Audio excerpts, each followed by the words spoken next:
It's always on. And then up on the very top, you'll see it'll It's on. pop in, and then you're gonna have to X out the sound if it's on there. You want me to turn off this You sound? gotta turn off the sound on it, yeah. It's like on the top of the YouTube. Because I can't, Okay. can't start without all the. Is this Zoom? Yes. Yeah. Zoom. The annual meeting. It's live. It's the members meeting.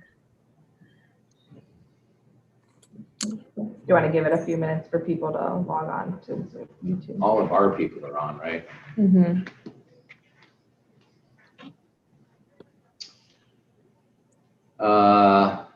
Where's chat? He's missing. Top left-hand Yeah. corner. Hey, folks, can you hear me? Yep. Yep. So, all right, so we are live on YouTube right now, and we're gonna give everybody just a second to try to make sure that they're on as well. And once they are, we're gonna let Jason start the meeting, and he will run the meeting. And all the way until the organizational meeting, and then once the organizational meeting has gone through its election of officers, it'll be turned over at that time to the Board of Directors Institute. Would you like to close those doors, Susan? Yeah, I can do it. There's only 19 people watching right now. We can only accept 100, I think, on this program. 100 listeners. Other than They can see it. Well,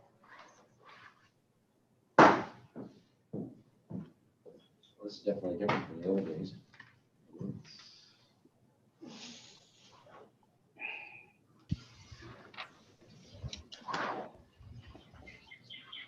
We have a couple questions for you, too.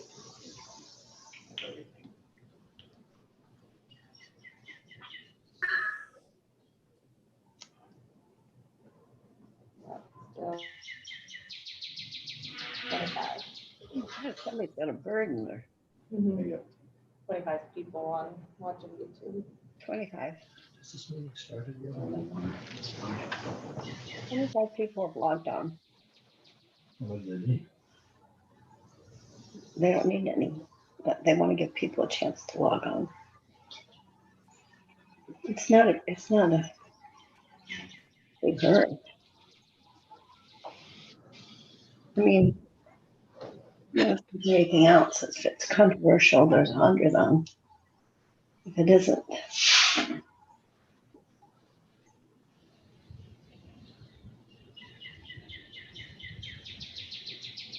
whose bird is that?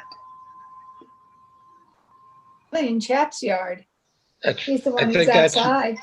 yeah, I think that's my little bird.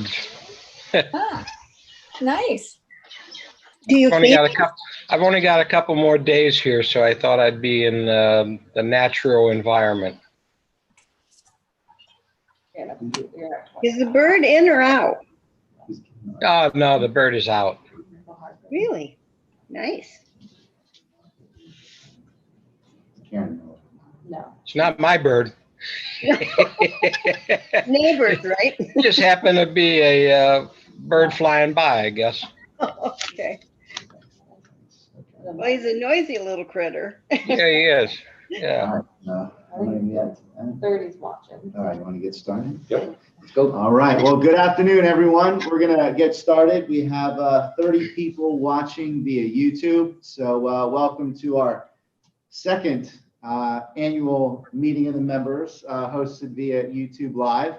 I know we all would hope to have been meeting in person, after doing this last year, but I think we're getting there. And you all got the notice about getting vaccinated here at Sterling Oaks, potentially for those that you haven't done it. But we'll move on and just simply call this meeting to order. And we'll start with proof of notice. So Cezanne, you have proof that notice was properly delivered to all the homeowners required by law? Yes. Fantastic. And then we're going to determine a quorum. We have 333 people that submitted proxies, which is about 45% of all homeowners. So therefore, we have an excess of the 30% required. So we will have a meeting and proceed. At this point, we can either read the minutes from last year's annual meeting of the members, or I can accept a motion to waive a reading of those minutes. I move that we waive the reading of the minutes.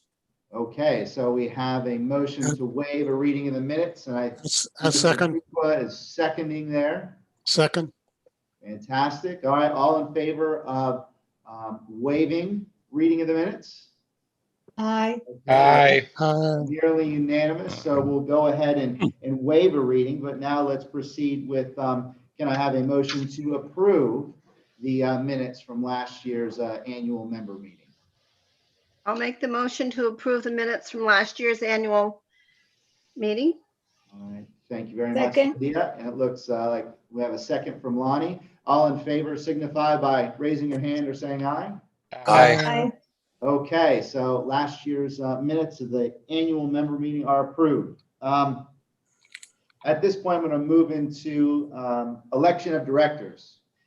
Now, a couple of things. Normally, we'd have a crowd of people here, and I would ask them if there haven't been any ballots submitted to please do so now. But we don't have that. We do have several ballots that were submitted via online voting. I will read out the names of those who won, but those who are interested in the specific totals, we have those available. That's an official record of the association that anybody is entitled to inspect, but I typically do not read out the actual numbers out of courtesy. Some of these are close, some of these are not so close. And if you want to know exactly what those numbers are, please make the request of Cezanne, and this sheet will be made available to you. But the first one I'll start with is for the voting group of Eagle Cove and Heron Lake. We had two candidates, but one withdrew. Therefore, we only had one candidate remaining, and that is Mr. Kenneth Swallen. So I'll go ahead at this point and announce that he is the winner, so to speak, and he will be representing Eagle Cove and Heron Lake on the board for the next term. So congratulations, Mr. Swallen. For Manatee Bay and Tavernier, the winner of that is Mr. Charles Colucci. So congratulations, Mr. Colucci. And finally, for our voting group of Sweetwater Bay 1 through 5, the winner there is Lauren Janotto. So congratulations, Ms. Janotto. So those are our 3 seats that were up for election, and those are our winners. And again, if you want to know the exact numbers, please ask Cezanne. She'll make this sheet available to you, and you can see exactly what the vote count was. With that, we'll move on to reports of officers. And I believe we have a report from Mr. Colucci, the treasurer, at this point. Yeah, now that I'm still on the board, I guess I can do this. This is a report to you and to all the members regarding how we finished 2020. It's short and there's no bad news. We finished the year within 0.3% before depreciation of our budget, in spite of the uncertainty of COVID. We finished the year with $549,000 in operating cash. And per Brownie, we finished 2020 with a general reserve balance of $876,000. We finished the year with a long-term capital fund balance of $311,000. We still have on our books a $200,000 PP loan. It will be forgiven, but the SBA is slow, and I can give you no time frame for when that's going to be officially forgiven. Tennis had a very good year, beating their budget by $13,000. Food and beverage, as expected, had a loss of $161,000 for the year. which was $21,000 over budget. We finished 2020 with a renovation loan balance of $192,000. This will be completely paid off by September. And we held master association dues. Notice I said master association dues, got nothing to do with condo dues. We held master association dues for 2021 to a 3% increase versus 2020. That's the end of my report. All right, thank you very much, Mr. Colucci. I don't believe we have any other reports of officers at this time, so we're going to move into the committee reports. And I believe Ms. Snyder will start us off with a report for the Activities Committee. Okay. Planning and scheduling activities in 2020 and continuing on into 2021 has been and is a challenge for the community, Nicole, and the staff. Rethinking the what, where, and how were the hard part. We already knew the why. Research shows that people of all ages enjoy socialization and activities, especially here in Sterling Oaks. With our diverse interests, age levels, backgrounds, and coming from all over the United States, Canada, and Europe, we find varied expectations.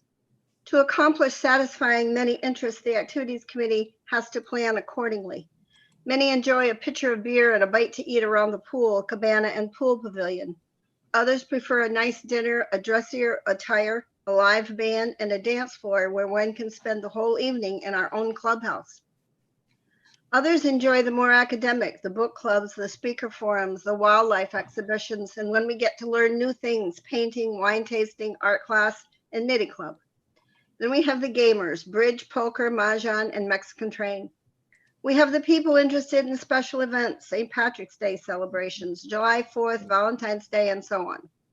Add to this tennis event, which is daily play, leagues, clinics, lessons, round robins, tournaments, plus pickleball and all the events they are planning, the bocce and their events, all of which you can go as an owner in Sterling Oaks, you can go watch and enjoy. We are really looking forward to scheduling activities in our beautiful clubhouse and bar. We want to get dressed up again, have real silverware and breakable plates and a tablecloth. And we will again in the very near future. Some notable events: welcome back party with picnic baskets, bottle of wine, soul system band, superb curbside dining, nicely prepared and packaged, a wonderful way for our residents to enjoy a nice meal without leaving the grounds. The Billy Joel Elton John on a cold and windy evening, attired in parkas, warm hats, and the occasional wool mittens. VIP seating was being close to the fire pit. The musicians took pictures of us and actually sent them to their agent. The legacy, going from the usual solicitation of prizes to be auctioned off to an idea to sell $50 raffle tickets and award one lucky winner $5,000. The update on that event is 90 attended. The 8 scholarships were awarded. In 2014, we awarded one scholarship of $1,500. This year, we were able to award 8 scholarships, and we raised $20,000, doubled by the state to $40,000. All 8 scholarships were awarded to first-generation college students who were veterans from all branches of our armed forces. Monies left over flow into our Sterling Oaks Foundation, which then continues to grow and produce more monies for scholarships. This, our Sterling Oaks Club Foundation, is powerful and valuable. We are very proud of this activity and all that community support. I've enjoyed serving as a liaison to Activities Committee. I would like to thank Mark, Nicole, Eric, food and beverage staff for being so cooperative and flexible during this very unusual year. I'd like to thank the committee, our fabulous, creative, organized, and hardworking chair, Lynn Frankel, members Ann Johnson, Marianne Conley, Ann Johnson Bly, Marianne Conley, John Coyle, Pete DeResta, Barb Gargiul, Lauren Gennaro, Margaret Kilpatrick, and Carolyn Ray. I'd like to ask all groups looking to schedule events through the Activity Committee We will advertise it for you, and the website will be an accurate accounting of Sterling Oaks events. Cabana is still open Tuesday through Sunday. Water aerobics is now at 10 instead of 9:30 due to daylight savings. As this will be my last report, I would like to thank our past president, Paul Goodrow, our Sterling Oaks board for all the improvements they have made to Sterling Oaks, the staff and community for supporting our club activities, food and beverage events.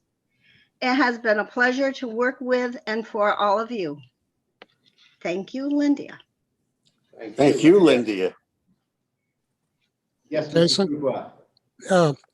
I just want to thank Linda for all the activities that she has supported, put together, and the board's going to really miss her. Matter of fact, I even thought about we should change our bylaws to make an exception that she could serve a third term in a row. The reason that she's not rerunning is she served 2 terms in a row and she's not eligible to rerun. But we're going to miss her, but she's promised that she'll still stay involved in the activities committee, and probably more than anyone in the whole community, she's really contributed to the activities and the well-being of our citizens, giving them things to do that they like to do. And thank you, Linda. Yes, thank you. You're welcome. Thank you, Linda. Thank you. Thank you very much, Ms. Snyder. Our next committee report is from the Architectural Standards Committee, and Mr. Hargrave, I believe you have something. Yes. First of all, I would like to thank the committee members for the many hours of hard work they have provided in helping to maintain the high architectural standards of our community. In the past 12 months, they have reviewed and made approval decisions on over 140 modification requests. Well, most of these requests meet our ASC guidelines and are pretty straightforward. Some require more detailed consultation with the homeowner prior to approval. And once these modification requests are approved, follow-up is done on all 140 to assure the modification is completed as it's approved. In November of 2020, the committee inspected all homes within the Sterling Oaks community. There were 267 violations noted, with letters sent to all those homeowners and the associations. A follow-up inspection was completed in January, with 21 homes remaining in violation of ASC standards. And there is a process in place to continue on to make sure that the 21 remaining violations come into compliance.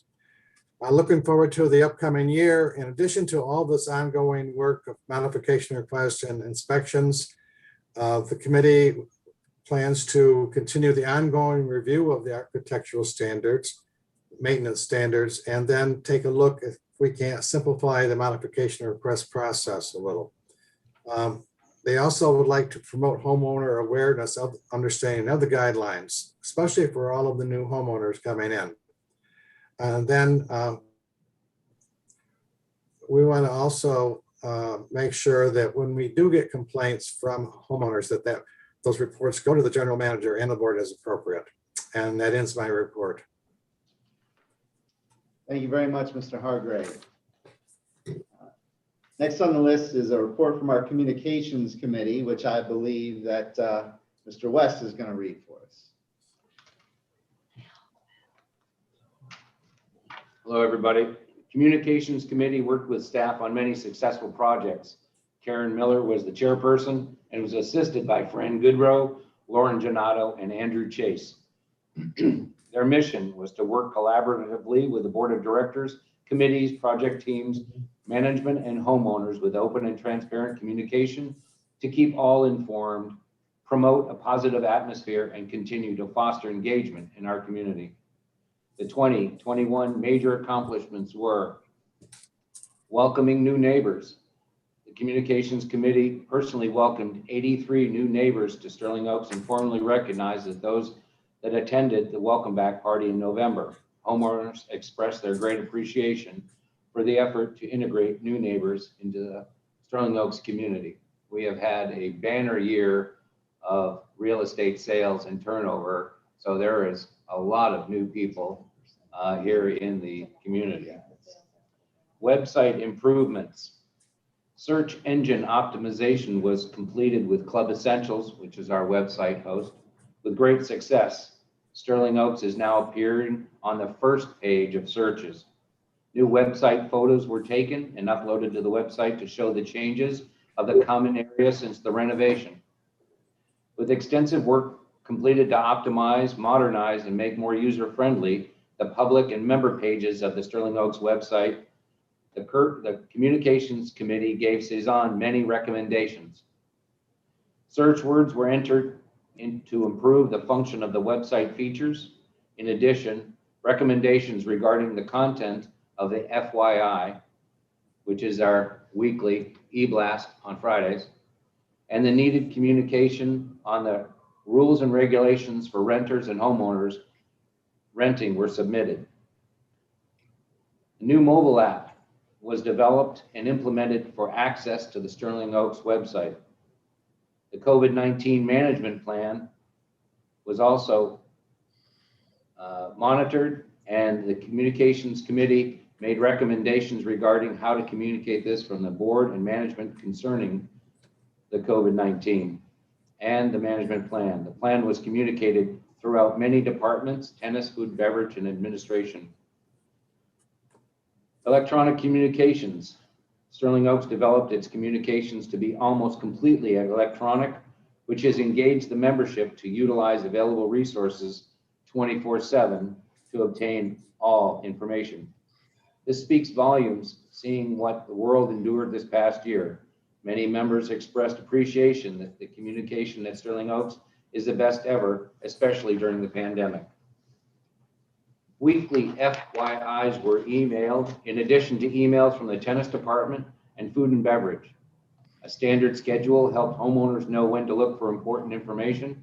New colorful, clear electronic bulletin boards replaced numerous pieces of paper and are conveniently located on both levels of the clubhouse. Board meetings. In addition to the website posting of board meeting minutes, video recording of the board meetings was made available to all members on the Sterling Oaks YouTube channel. Chat sessions. Chat sessions were limited this year due to COVID-19. The Communications Committee will continue to support future planned chat sessions. Candidate forum. The Communications Committee assisted in the development of a questionnaire for online version of COVID-19 modified candidate forum. All candidates answered the questions in writing, which were then posted on the website. If anyone is interested in supporting and continuing to improve Sterling Oaks communications, please volunteer to participate on the Communications Committee, and please submit your interest to Cezanne. Thank you very much. Ms. Snyder, I have you on the list as providing the Landscape Committee report as well. Is that correct? That is correct. All right. Despite activities being restricted due to the COVID-19 pandemic, the Landscape Committee was able to refresh many HOA areas throughout the community. These plannings were completed by the new landscape company, Brightview.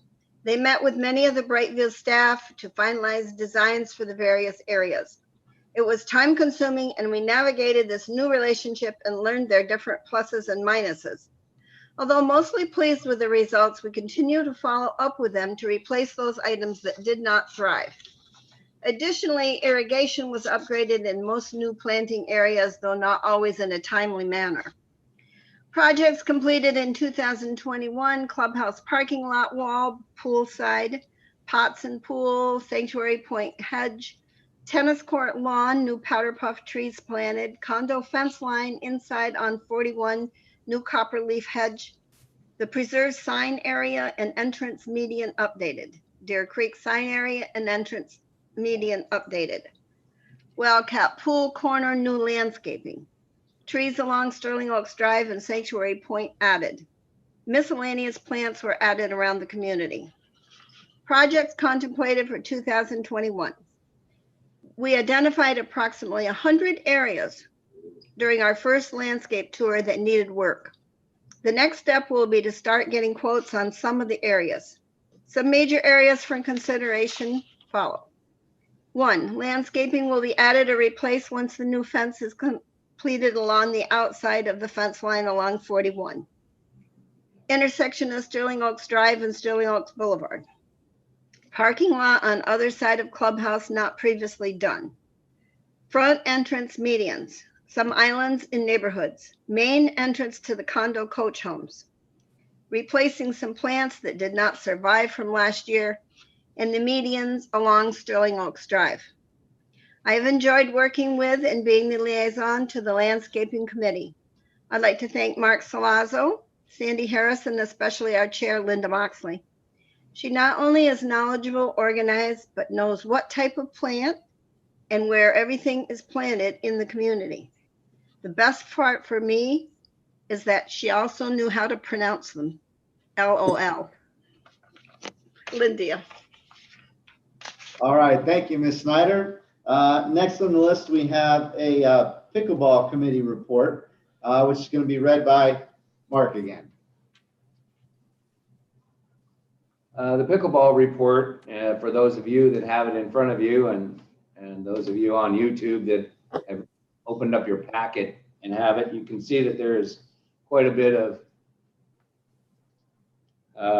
analytical information in this. I will try to make this as easy as possible. I do have a quick note for all of you, though, is that the Welch pickleball project sort of contractors are putting down the surface for the new pickleball court as we speak, and we should have a new surface and new nets and a playable pickleball surface for the third court in probably the next week or so. Pickleball has taken off at Sterling Oaks. An astounding increase in court reservations has been noted this year.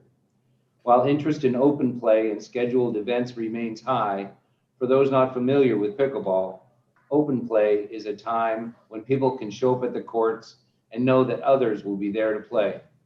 It's a great community builder and a way to meet new people and acquire new skills. For many, it is the preferred way to participate in this fun sport.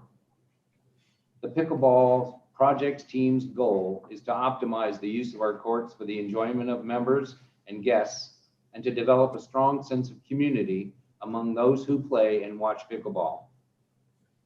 The following are initiatives undertaken to meet this goal.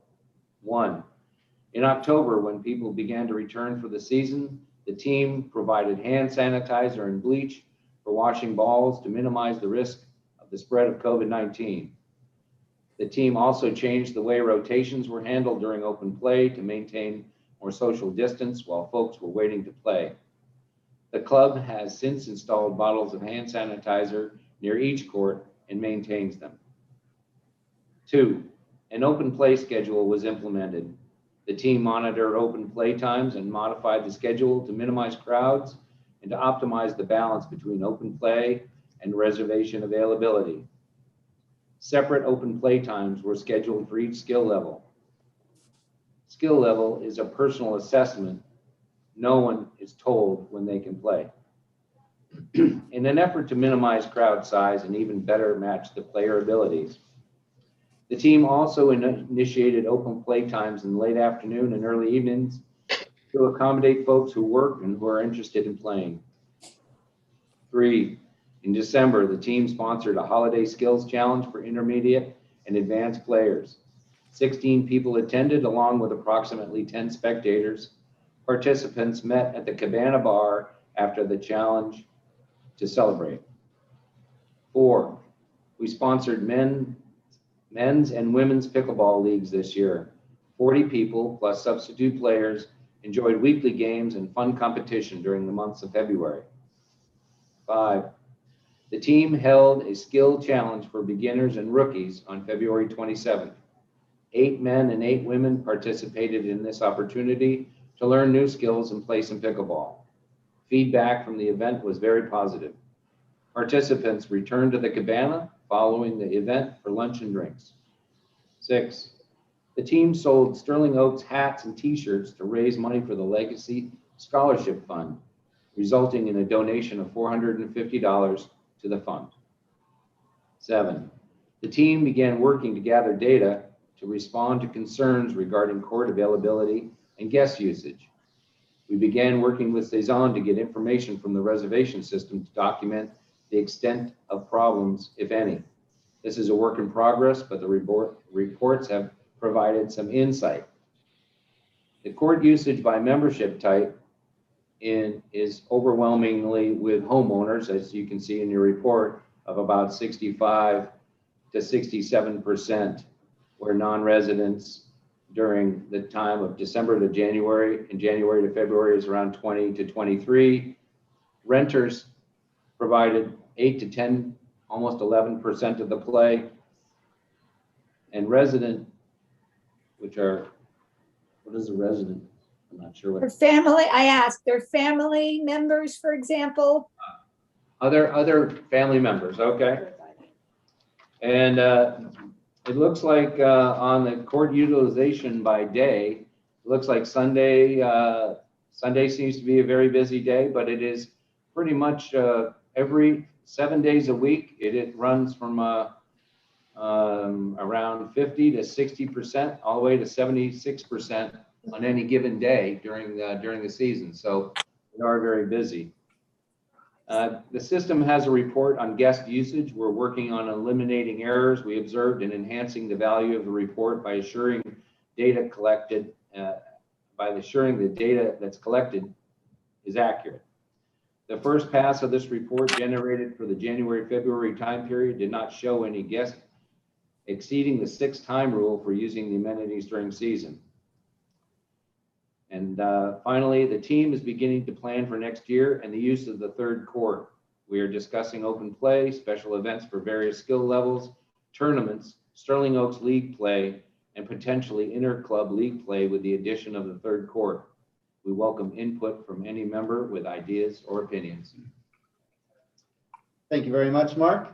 Our last committee report will come from Ms. Lonnie Wheeler, regarding. Jason, one question. Oh, yeah, sorry, Mark. Mr. Pupa. Mark, could you, since we have a number of people on here, could you tell everybody who the team leader is? If we have new members who are interested in pickleball, who they should contact? The project team right now, that my understanding is Kathy Coyle, Sue Lee, Cheryl Chase. Well, Those are the 3 primaries that people could reach out to. okay. Thank you. Ms. Wheeler, would you like to give the report from the tennis committee? Yes, the tennis committee this year has been chaired by Rick Sanders. Members include Kathy Dace, John Crawford, Joe Pisano, Flavia Jorge, Jane Kagi, Paula Kelly, Deirdre Klenkel, Ed Kakala, and Bob Mouchette. And of course, our director of tennis, Paul Barris, is our staff person. The committee met 8 times in the past year. Details can be found in the minutes that are posted online. The major goal of the tennis program is to recruit and retain members. Unfortunately, we lose members each year due to illness, injuries, and older age. This year, we also lost members due to COVID-19 closures and travel restrictions. We track memberships each month, and the graph included in the package shows our membership numbers for the last 7 years. As you can see, several data points were missing in 2016 and 2017. In 2020, the tennis committee tried to recruit evening members from the new neighboring apartment complexes, but with no success. Word of mouth continues to be our most successful strategy and was highly successful in 2020. The table includes the detailed information collected and collated each month. 2020 highlights include social play. Most of our members participate in social tennis. Primetime courts have been full during season, but players have been able to request courts during one of these 3 primetime play slots. League play. During the winter 2020 season, we had 18 teams playing in 6 different leagues, ranging from 3-0 to 4-0, and included age groups from 18 to 70 plus. COVID-19 eliminated spring and summer leagues. In fall of 2020, we had 9 teams playing in 3 different leagues. They range from 3.5 to 4.0 and included age groups 18 to 65 plus. We had round robins and non-member clinics, and many members participated in these events. The 2020 North Naples Open Tournament at Sterling Oaks was very successful. Unfortunately, USTA canceled the doubles weekend the second week of the tournament due to COVID-19. Many members watched lots of great tennis. Our recycling program, tennis members have been leaders in the Sterling Oaks recycling program. They've recycled over 10,000 tennis balls and are also recycling plastic bottles and cups along with tennis ball cans, seals, and lids. Expanded clinics on evenings and weekends. Additional pro instructors were added who are teaching multiple clinics on the evenings and on weekends. Many players are participating. The junior evening program is continuing with a local junior pro instructor who is renting our courts for evening instruction for high-level juniors. These are serious players who have not caused any disruptions or problems. So as far as the website, tennis committee members worked with Cezanne and Club Essentials to maximize our presence when interested players search for tennis in the Naples Bonita area. Sterling Oaks now appears on the first search page instead of the 8th or 9th page. We're thrilled. Financial contribution, the tennis program contributed over $2,200 to the Sterling Oaks operating fund after paying for tennis 22,000. expenses. 1,000. Thank you. 22,000. 2020 is looking like another great year. Membership this month is our largest ever for the month of March. Thank you to all those who served on the tennis committee. And if anyone out there listening is interested in supporting and continuing to improve our tennis program, please volunteer to take your turn on the tennis committee by sending an email to Cezanne. And you've got the graph and table of all the details. If anyone has any questions about our data, just ask me a question. I've Thank got a you. question, Lanny. Yes. How close are we to maximum practical membership? By that, what I mean, Yes, I are know we what you getting mean. anywhere near the point where we're overwhelming our facility? Our director of tennis feels that we are getting close, but we're not there yet. Okay. A lot's going to depend upon how many leagues are in process come the fall. When we have fewer leagues, we have more members playing in the morning because they're not playing leagues in the afternoon. So that our courts were more busy this year in the mornings than in some previous years because we had so many fewer leagues. So that balance is out of our control in terms of whether the leagues are canceled or not. But our director of tennis is monitoring this carefully, and we will come to the board if we feel that at any point that we're getting too many members. Terry? Okay. Yeah, the industry average per court is basically between 30 and 40. So we're not approaching that yet, but we're getting close to that, and then it would become difficult. Yeah, I wonder if that takes into account the kind of league play situation that we have, but we're monitoring based on availability. Our key measurement is we don't want members to not be able to get a court at 8, 9:30, or 11 when they want to play. And that has happened only rarely. Well, it's a good problem to have.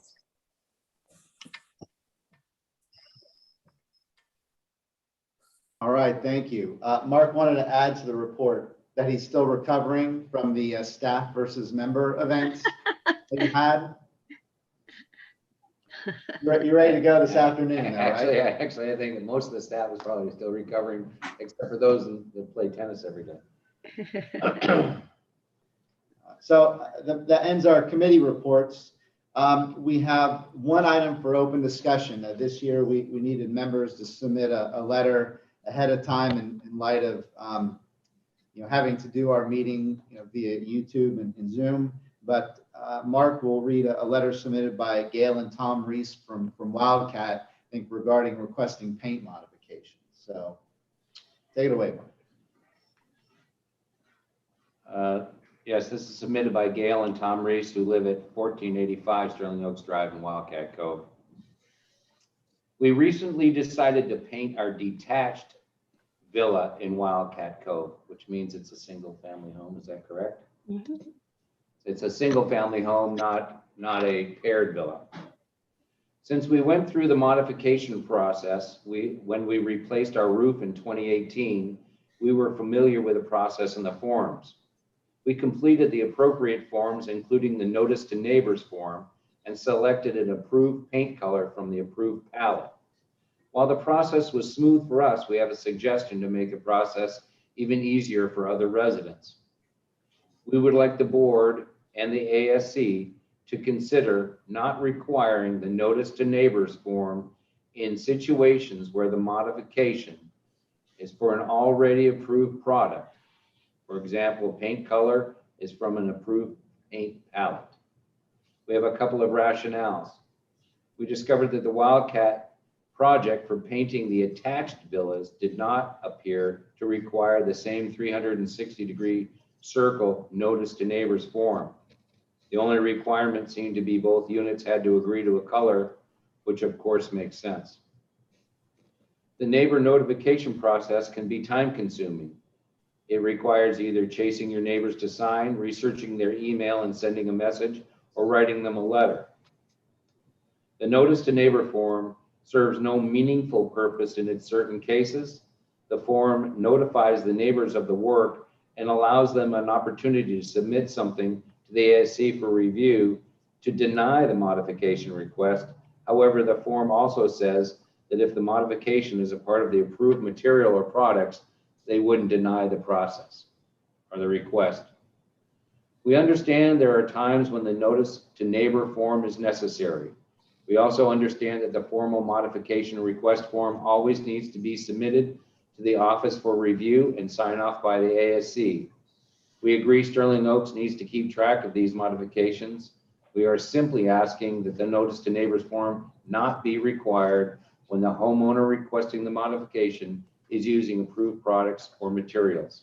Thank you for your consideration. Okay, thank you, Mark. We are nearing the agenda of the annual member meeting.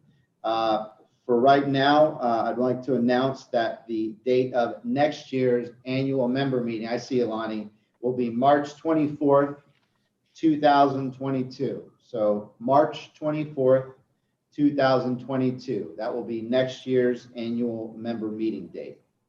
Lonnie, I saw you had your hand up with a question or comment. Yes, thank you. I just wanted to add something. I'll be talking about it more in our next meeting, but for those homeowners that may not be staying for the board meeting, I wanted to announce that this morning the governor announced that vaccine eligibility starting March 29th will be for 40 years and older, so that any homeowners that are 40 and over that want to take advantage of our vaccine clinic next Tuesday, March 31st, they will be able to sign up now because they'll be eligible at the time of that vaccine clinic. So that's a great opportunity for those who have been waiting. And if you have any neighbors, not a lot of people that, let's say, are in that 40, 50 range, let them know also that they can sign up for that Sterling Oaks. You got I think an email yesterday, right, Lenny? Yes, Yeah, but it's now 40, not 50. Okay. starting next week. All right, thank you, Lonnie. Are there any directors that have anything they want to add relevant to the member meeting before we adjourn and go to our organizational meeting of the board? Anything relevant to the member meeting? Yes, Mr. Colucci. I don't think we've expressed enough gratitude to Paul Goodrow. He's been our president for, I believe, the last 3 years. He's helped us through A lot of adversity, starting with the renovation project all the way through this COVID crisis. And I think this community owes Paul a great deal of gratitude for what he's done.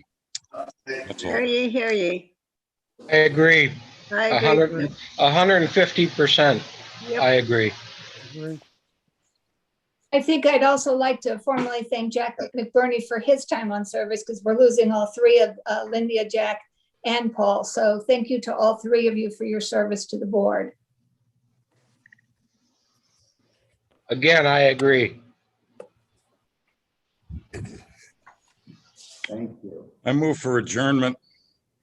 Very good. So we have a motion for adjournment. Do we have a second? I'll second. All right, all in favor of adjourning the meeting, but we will reconvene for an organizational meeting, the board thereafter. But all in favor of adjourning this member meeting, signify by raising your hand or saying aye. Aye. Aye. Okay, unanimous. So at this point, we will adjourn the annual meeting, and maybe we'll take a 2-minute break before we convene our board meeting. Yes, Mr. Fuqua. Cezanne, have you arranged that the new directors can get on the Zoom? Are Yeah, you they're doing? in the waiting room, waiting to be let in. Okay. So as soon as this gets adjourned, I'll let them in, and then when they're there, we will start the next meeting. All right. So can I This ask a question? now, and we'll start the meeting in about 2 minutes. Yes, Ms. Snyder. I just want to know if when I'm shut off, how do I get back on the YouTube. You're not allowed. No, I'm joking. You go to what did he say? What did you say? I said you're not allowed anymore. Oh, I've had enough. You want to? I just want to listen. We could have a board member emeritus. That's right. That's right. Cezanne mentioned go to the YouTube link and you can join that way, Lindia, and see what's happening in the board meeting. Okay, thanks. All right. Okay, so Lindy goes away. Stop Bye, Lindia. Bye. How easy it is to forget people. We won't forget you. Go, Oh, I didn't know you could hear me. Hello, Ken. All right, there's Ken. And Ken, can you hear me? Lauren here, or is he playing? I'm gonna just try to unplug it from here. And plug it back in. Do you want to see if Lauren is playing Mahjong? She's not, no. Go call her. She was around here. I don't know. Let me go find She out. was working out. I told her to be near her computer.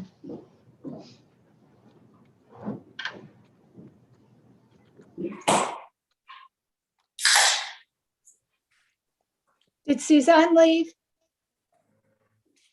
Well, she's getting the people, Oh, right, right. she's getting them on, okay? Hello, everyone. Lauren.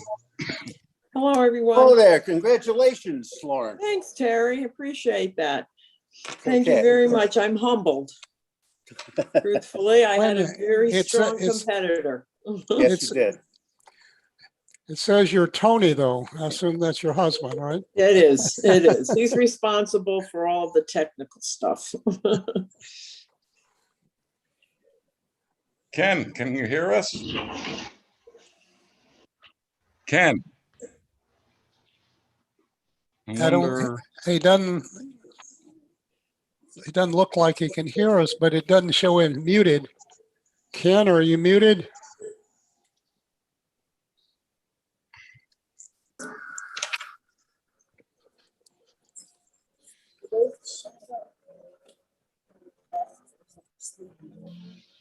There we go.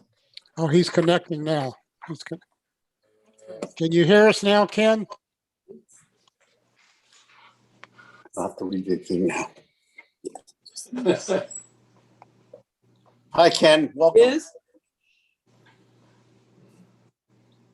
I think he has to join with computer audio. Ken, can you hear us? Did do that. He did that, I think. I think he can hear us now.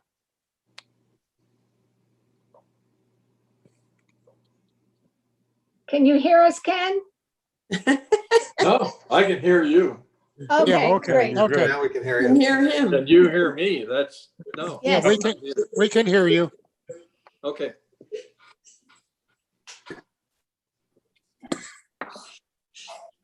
Just waiting for John.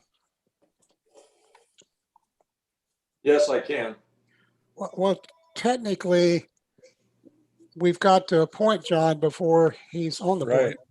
Right. That's the third thing Hello. on the, that's the third thing on the agenda after the call to order and the establishment of a quorum. be to appoint. Okay, I'm trying to figure that out. I can hear you, yes. We can see you, Ken, We can see you and hear you. and hear you. Yes, I can. Perfect.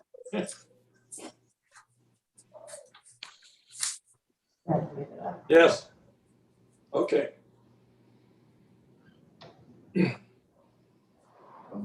Suzanne, Yes, do we have a compliance committee report also? no, Oh, okay, I thought I heard that they met. they did meet, but I don't have a report for this meeting. Okay,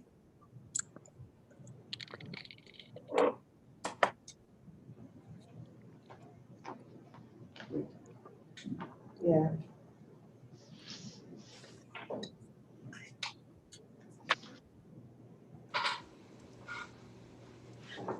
Okay.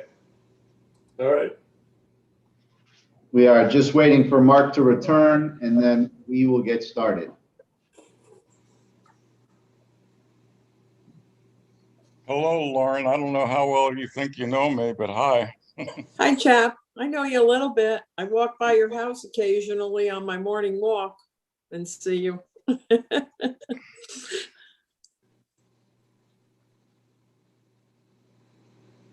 Well, I'm glad you're with us.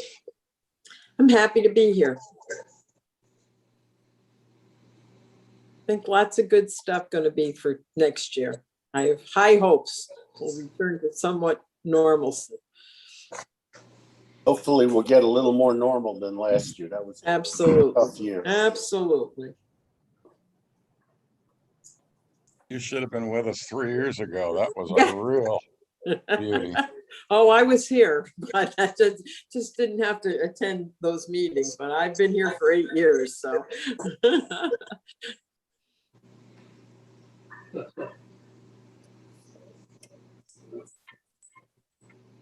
Just think of it this way, we haven't used the clubhouse in a year. It's like it's brand new, right? That's So right. no wear and tear.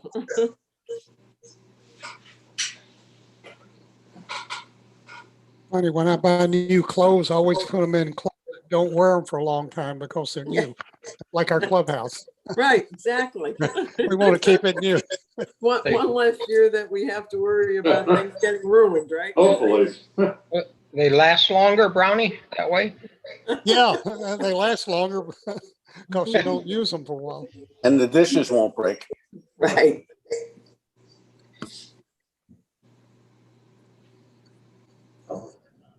I'll get you. There's the lead. Okay, I guess we can get started. Get started. All right. Okay, Well, we'll call this Board of Directors meeting to order. We have 8 of the currently serving directors present, so we do have a quorum.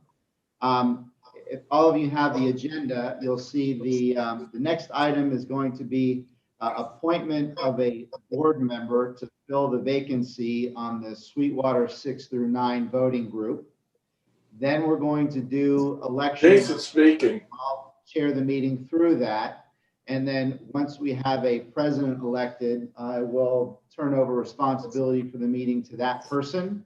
And, you'll take over. So, yeah, so Cezanne suggested at this point, we'll go over how we're going to elect the officers. So we're going to work on filling the vacancy. That's appointments, and we'll do that by a majority vote of the board. That will not be by secret ballot. But when you get to election of officers, it's the one thing that Florida statute allows you to vote by secret ballot. The way that we're going to do that voting here, you all have Cezanne's email address. So we're going to have you email your vote if there needs to be an election for any of these offices. Yes, Chap. I personally don't care if everybody knows the way I vote. So do I have to vote secretly? You don't have to, but some may prefer and they're allowed to. So, okay, so I don't have to if I don't want to.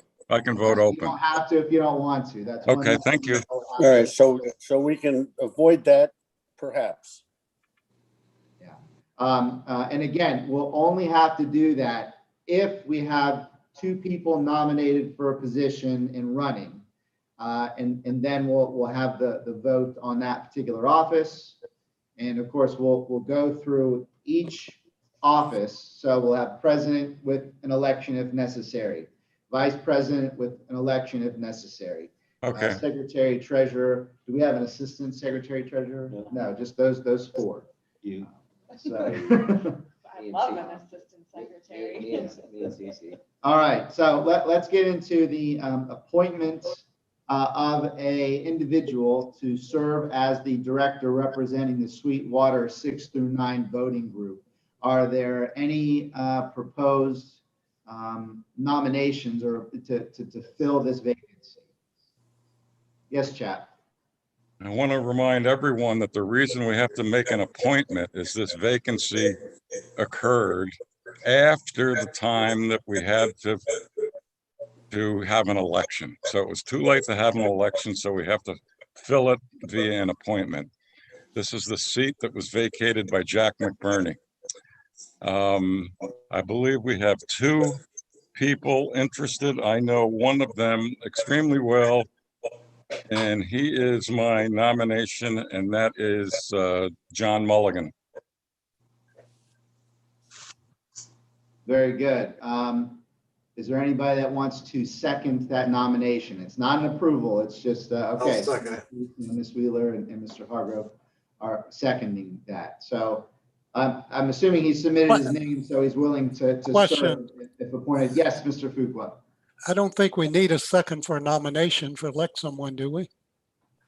Because we're going to vote on it, so.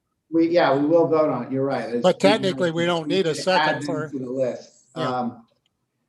So do we have any other nominations, people who submitted their interest in wanting to serve in this vacancy? And by the way, I should point out, I don't know when the term is up, but they only serve till the next election anyway. So I think this is a two-year term. Does John have 1 or 2 years left, Suzanne? 1 year left. There's 1 year left. So this would just be to the next election either way. So they'll serve the remainder of the term, 1 year until the next election.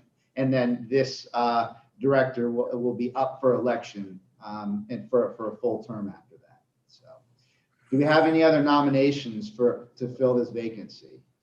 Len Kilpatrick. All right, so Len Kilpatrick. Lauren's got her hand. Yep. I would like to nominate Len Kilpatrick.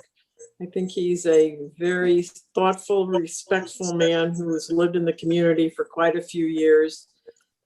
His wife is very active in the community, and he's a very knowledgeable, fair-minded person. I think he'd be a great addition. Thank you, Ms. Donato. I appreciate that. So are there any other nominations then, or those are two people submitted their names? Anybody want us to consider anyone else? No, okay. So we have, our two nominations are which one stays on? John Mulligan and Len Kilpatrick are our choices. So I think the way we'll do this is I will ask for votes for Mr. Mulligan, and then I'll ask for votes for Mr. Kilpatrick. And whoever gets the most votes, that person will fill the vacancy. So there are 8 of you on the screen. By a show of hands, who wishes to appoint Mr. Mulligan to fill this vacancy? So I see 1, 2, 3, 4, 5, 6. And of course, those who wish to vote for Mr. Kilpatrick to fill the vacancy. All right, Ms. Janotto. and Ms. Swallen. Okay, so 6-2. We have Mr. Mulligan, who wishes to serve, and he is now appointed to serve as the director representing Sweetwater Bay 6 through 9 for one more year until the next election. So, I just sent him the Zoom link. Give him 2 minutes. So you'll get him on now, Susan? all right, I'm yeah. sorry? You'll get him on now? Yep, I sent him the link, so he said he would be watching YouTube. So as soon as I see him in the waiting room, I will admit him.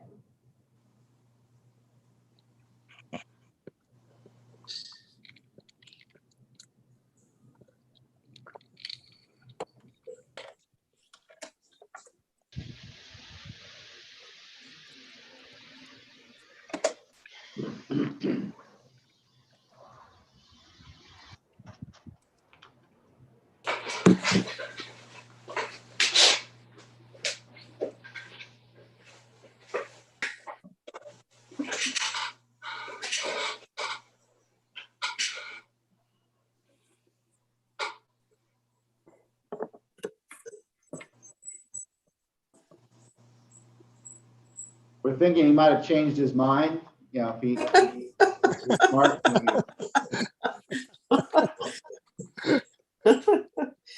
I talked to him this morning and gave him a heads up that this was a possible outcome.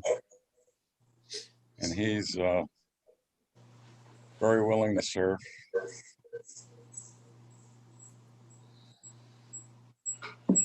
All right, looks like he is in the waiting room and joining us now. Hi, Mr. Mulligan, can you hear us? Yes, I can. Can you hear me? Yes, Hey, we John.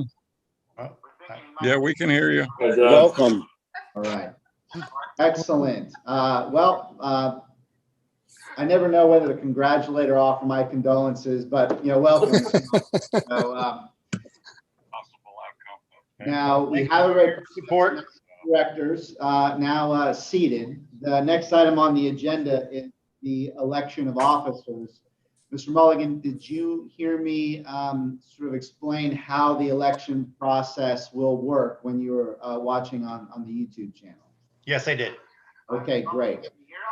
So what I'll do is I will open up the floor to nominations for the office of president to begin. Terry, yes, do you have a nomination? Yeah, I'd like to nominate Charles Colucci for president. Right. And Mr. Colucci, if elected, would you be willing to serve in the capacity as president? Maybe. Yes. Okay. Yes, okay. One point to make, Yes, Mr. Kukla. particularly for the new members, it's perfectly okay, very normal to nominate yourself. If you're interested in being one of the officers, it is perfectly okay to nominate yourself, right? It's a good point. Yes. So I just want to make sure you know nominate that. yourself. Somebody else doesn't have to nominate you. That's right. No, thank you, Mr. Kukla. That's a good point. So yes, you So may. if any of you new members are Ranking up. interested in an office, you can certainly nominate yourself. Okay? Okay. Do we have any other nominations for the office of president? There being none, I will at this point say congratulations to Mr. Colucci. You will serve as president of the association for the as the next year. So congratulations. Condolences. Condolences. That's right. That's right. Yeah. Okay. I will open up the floor to nominations for the office of vice president. Any nominations? Yes, Mr. Colucci. I nominate Terry Kraft to be the vice president. Okay, and Mr. Kraft, if elected, will you serve? Yes, I will. Fantastic. Do we have any other nominations for the office of vice president? Seeing there is none, Mr. Kraft, I will name you as vice president for the club for the upcoming year. So congratulations. Thank you. Are there any nominations for the office of secretary? Secretary. Can we do treasurer first, You want to do treasurer first? please? All right, I didn't see any nominations for secretary anyway, so how about nominations for the office of treasurer? Yes, Mr. Calucci. We have two people on this current board that are eminently qualified to be the treasurer. My nomination has nothing to do with being anywhere opposed to the other. But I nominate John Mulligan. All right, and Mr. Mulligan, if elected, would you be willing to serve as treasurer? Yes, I would. Thank you. Are there any other nominations for the office of treasurer? I'd like to nominate myself for treasurer. Very good. And I take it if elected, you'd be willing to serve. Yes. Now the pretty devil crazy. made him do it. Way to go. So we have nominations for Mr. Mulligan and Mr. Swallen. Are there any other nominations for the office of treasurer? Okay, with that, what I ask that you all do is that you email Cezanne. Assume you all have her email address.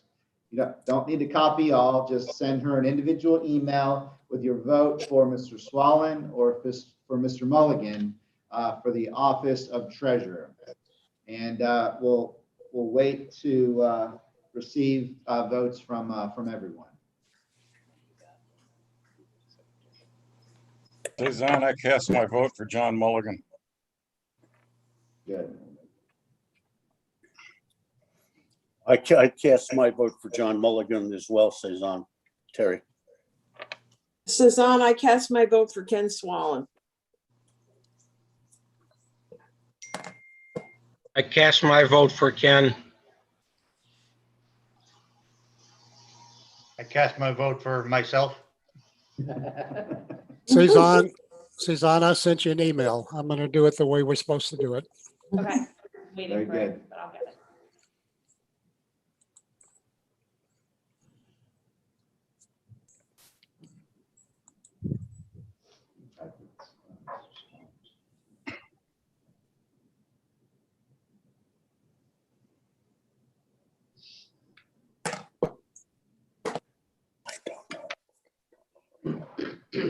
Mr. Hargrave, I'm just waiting on yours.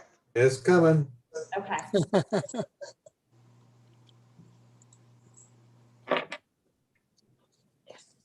Did it come through? Sometimes it takes a few minutes. Yeah.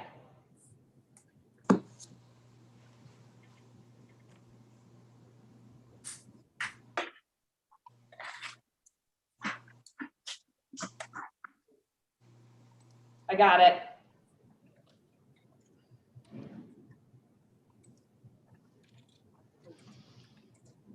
Okay, very good. So with all of the votes in, the treasurer for the upcoming year will be Mr. Mulligan. So he prevailed. Was who? Mr. Mulligan. Okay. Obviously, it's secret ballot. We have it written here, but it's close. Mr. Mulligan will be the treasurer. So Thank you. congratulations, sir. Well, finally, we have the office of secretary. Do we have any nominations for the office of secretary? Yes, Mr. Calucci. I nominate a person who works very, very hard for the community, brings a good diversity of point of view and opinion to the board as well as the executive committee. I nominate Lanny Wheeler. Ms. Wheeler, if elected, will you serve in the office of secretary? Yes, I will. Do we have any other nominations for the office of secretary? Yes, Mr. Kraft. Yes, I'd like to nominate Michael Hargrave. Hargrave, if elected, would you be willing to serve as secretary? Yes, I will. Do we have any other nominations for the office of secretary? With that, I will close the nominations. I will ask that you vote for either Ms. Wheeler or Mr. Hargrave for the office of secretary. You can send your emails to Cezanne, or if you want to vote, you can vote. So yes, I Mr. cast Coontz. my vote for Lonnie Wheeler. I just sent them an email. Mr. Meehook, I see you have a hand up. You want to?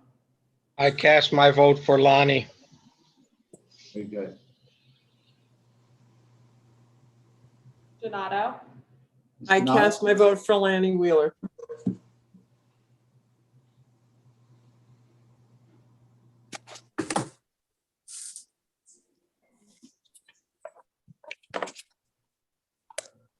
I sent you an email, Susan. getting them.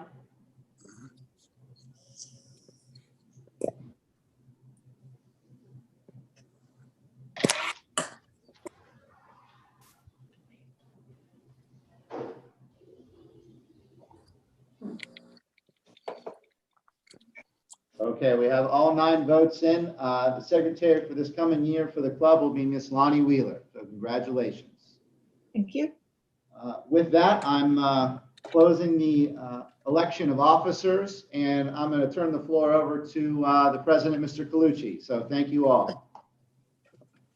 Okay, folks. Well, I'm not very good at parliamentary procedures, so I'm sure Lanny and Brownie and Cezanne will tell me when I'm off base. The next item on the agenda is members speaking. I don't know if there's, Can I interrupt real quick? While Jason's here, somebody made comment to me that they wanted to host the board certification in person. I didn't hear what you said. I didn't either.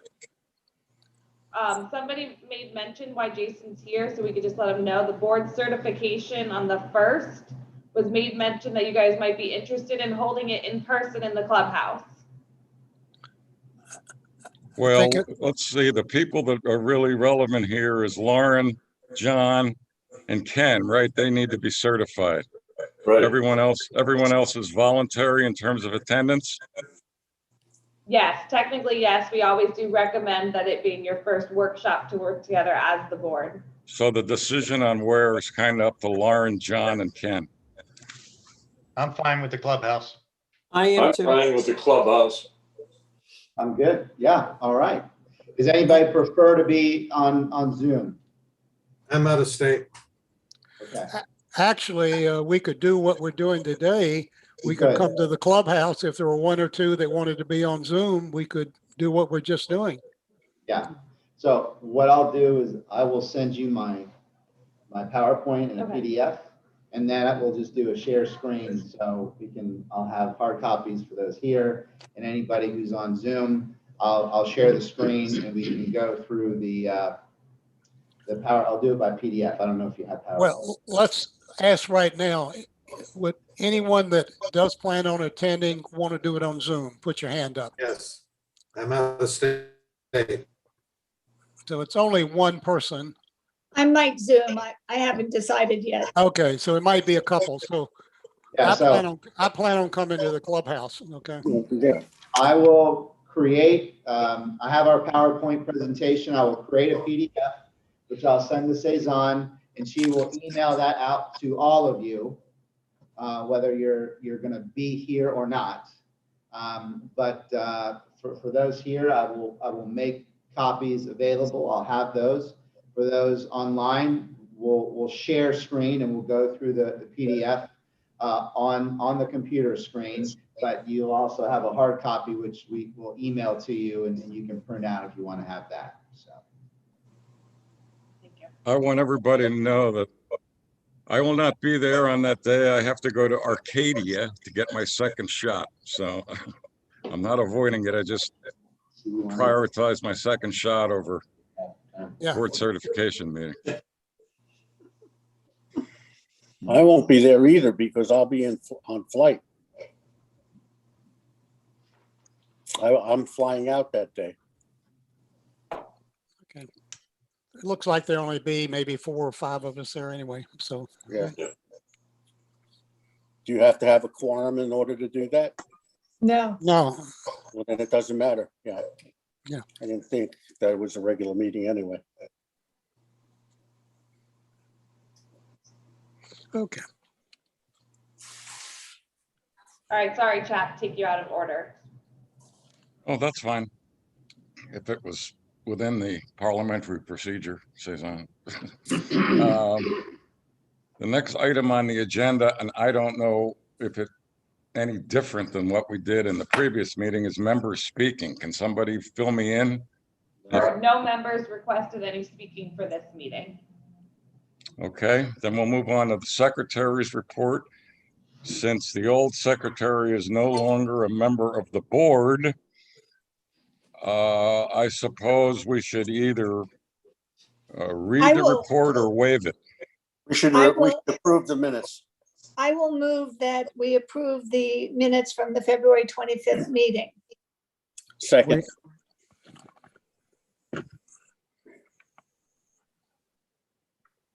All in favor? Aye. Aye. Aye. Opposed? Girl. Minutes approved. Okay, the next is the president's report. I've had 5 minutes to prepare one, so I don't have one. But I will say, somewhere in this meeting, probably later, what I would really like to do is to have all of us decide for every one of our standing committees who the board liaison is going to be. Because between now and the next board meeting, I think we'd like that board liaison to assemble a committee so we can approve it at the next board meeting. So I don't know if we want to do that now or later. It should be under new business. Okay, we'll do it later. Okay, that moves us on to manager's report. Mark, you have anything to say? Yep, I've got a few things.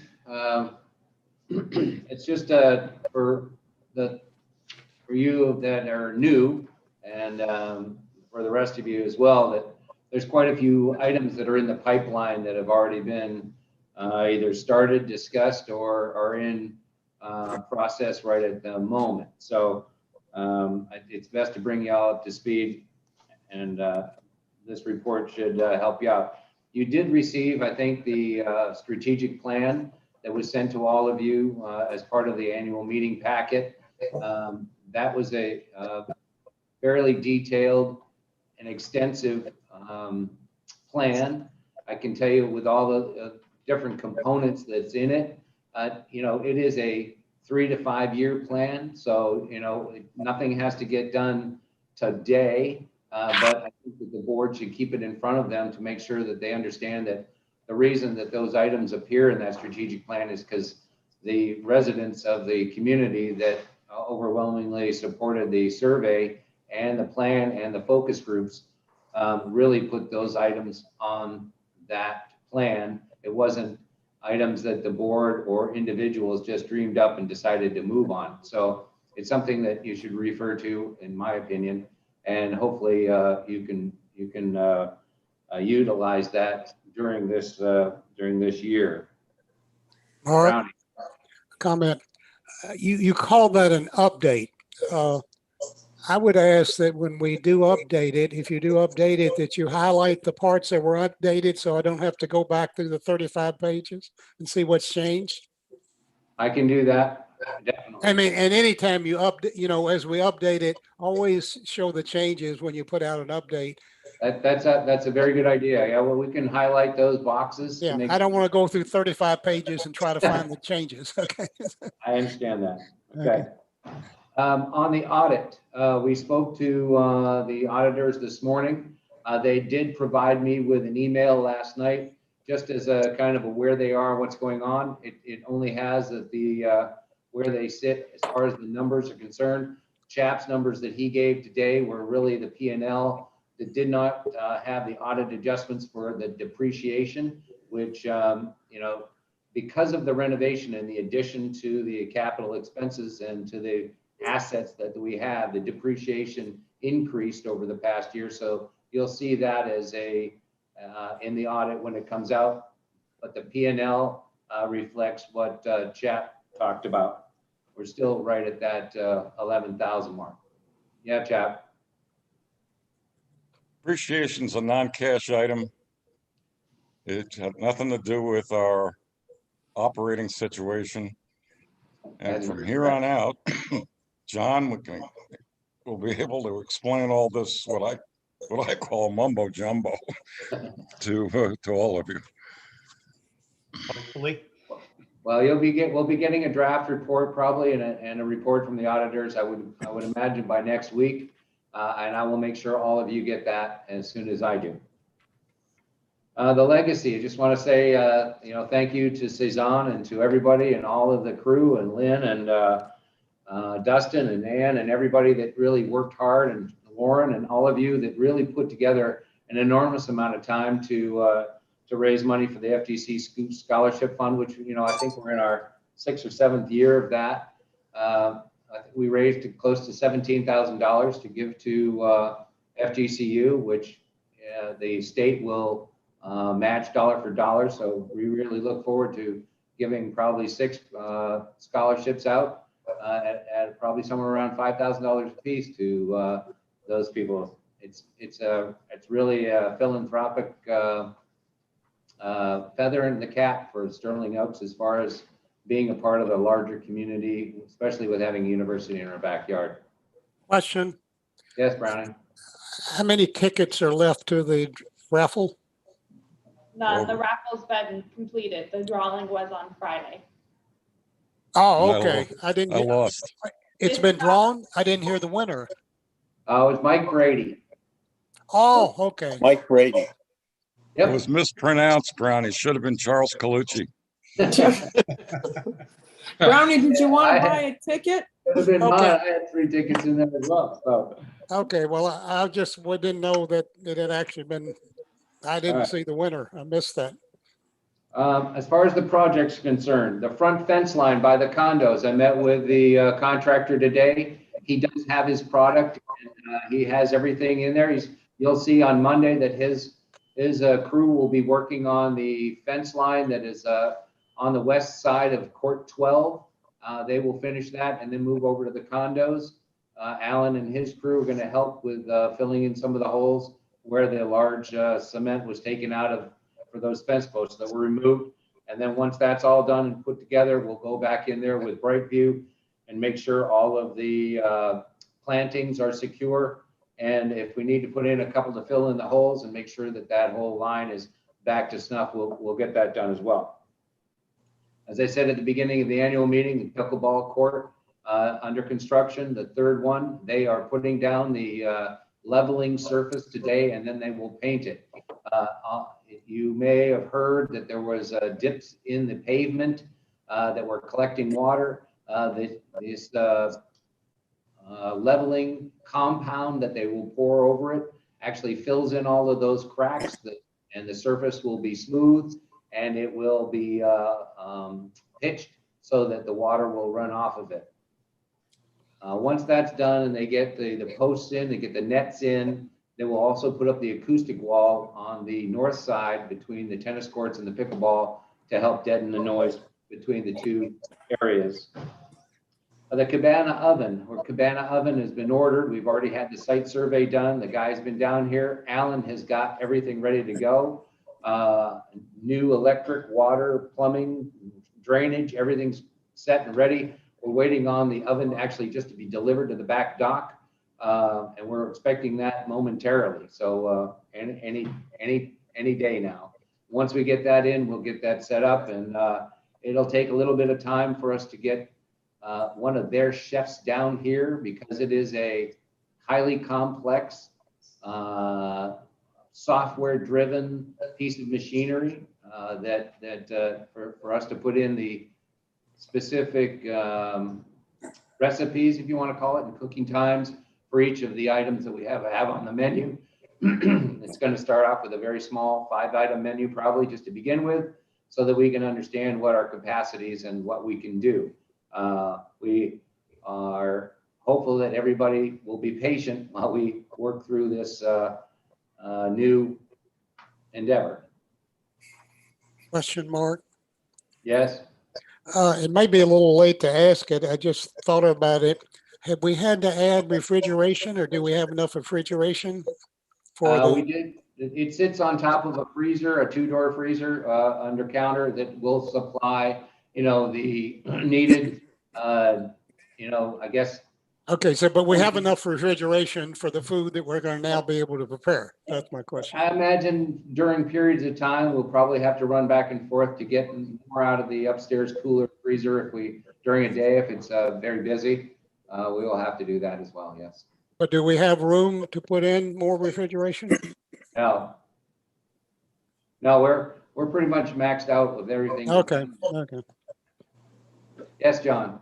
Mark, could you give me a little update? What will this do for us, or what's it going to replace?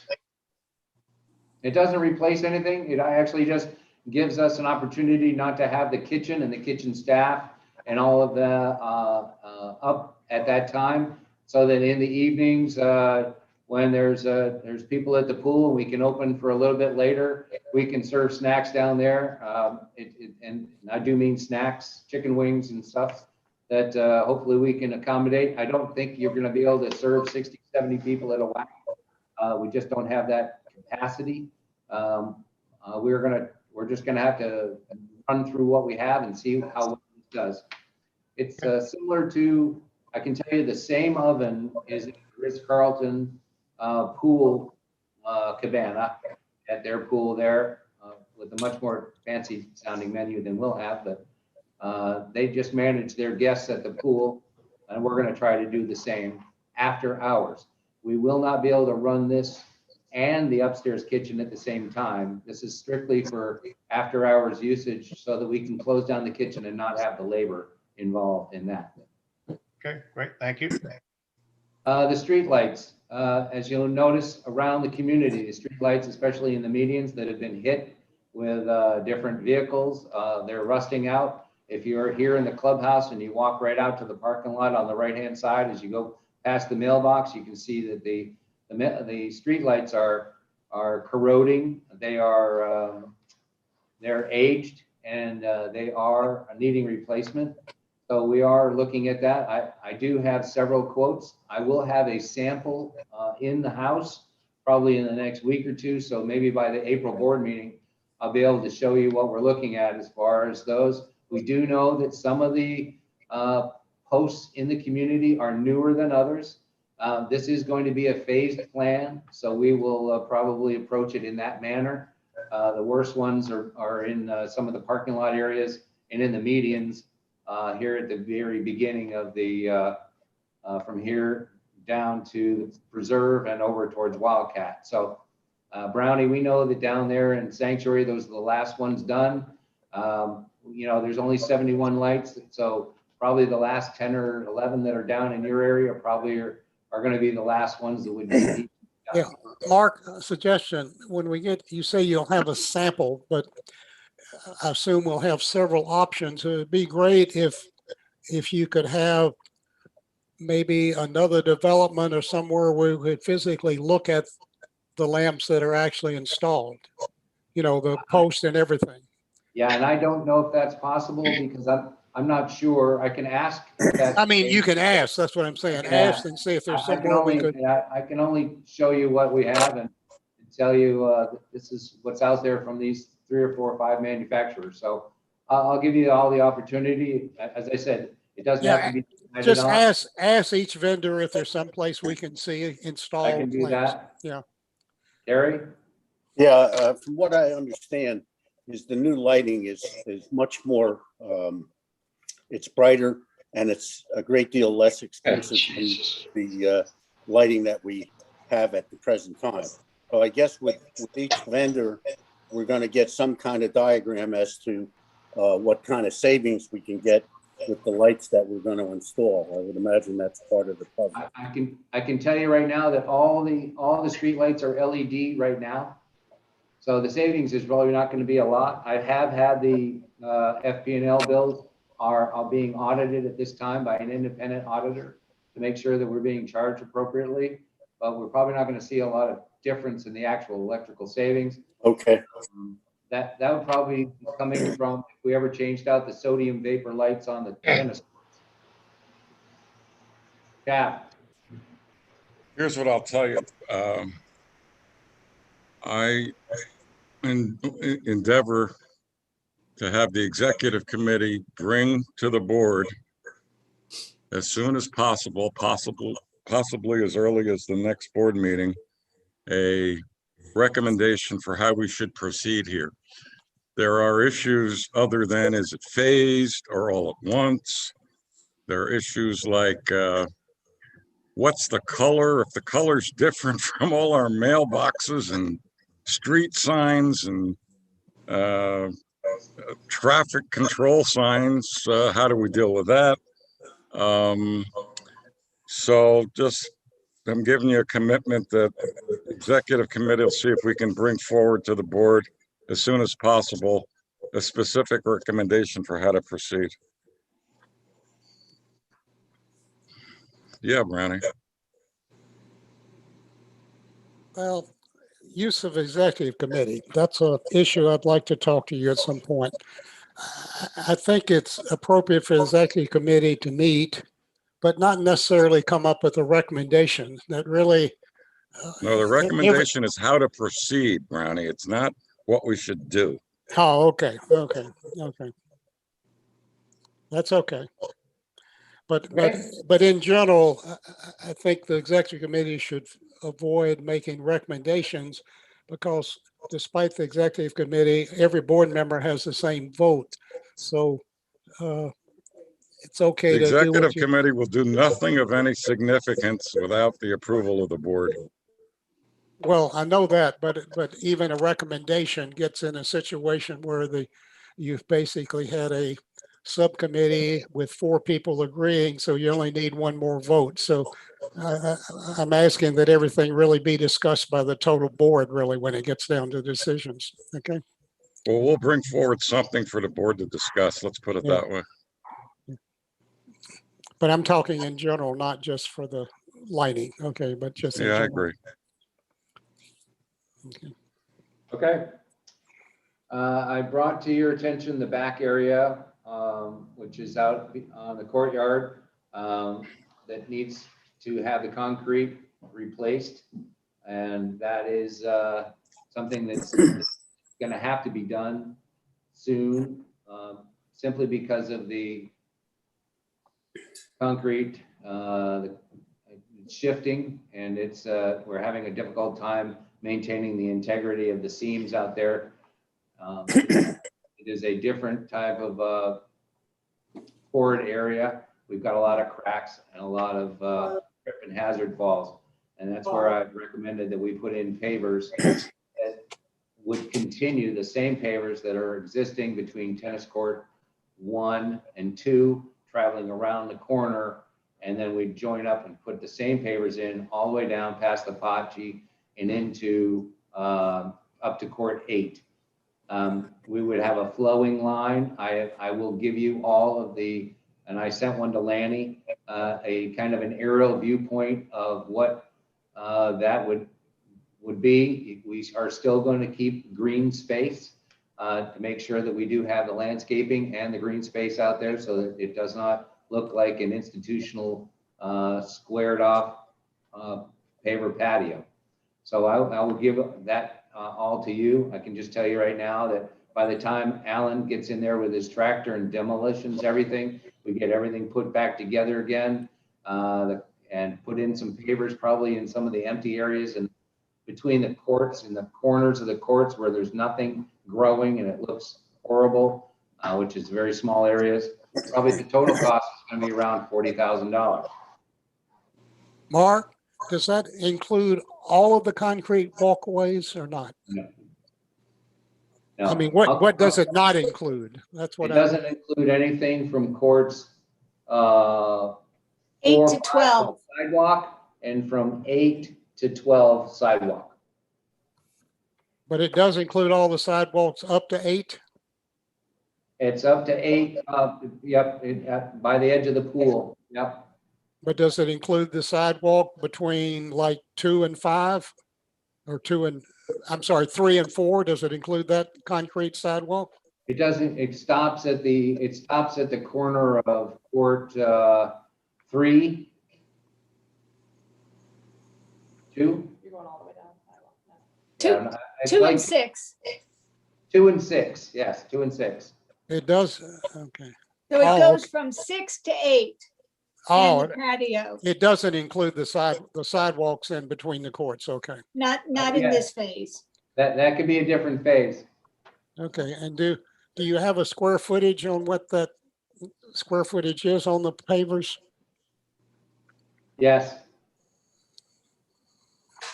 It's like 3,643, So it's about $10 a square foot installed. about $6.60 a square foot is actually what it is.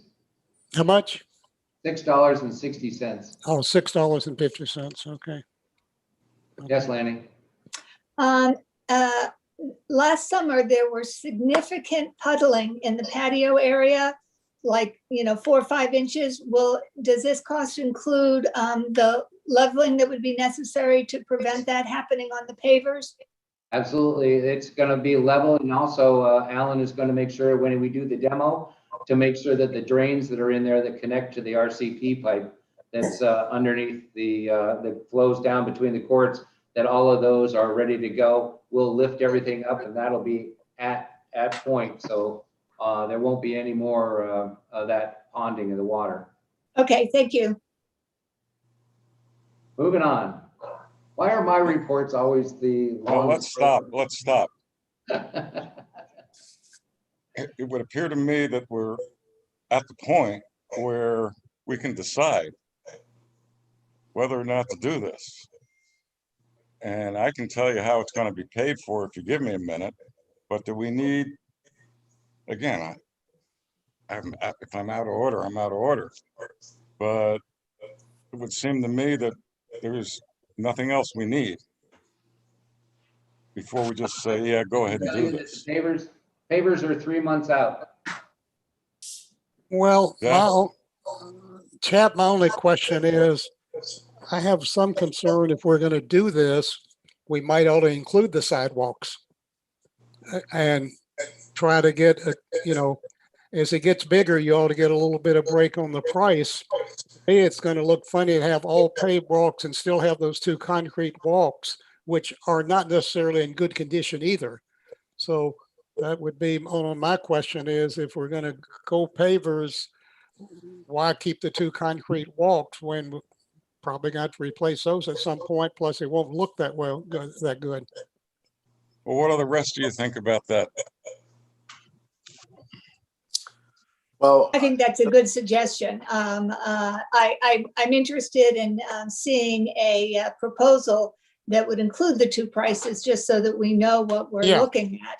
But I think that it's definitely worth considering. All right, that makes sense.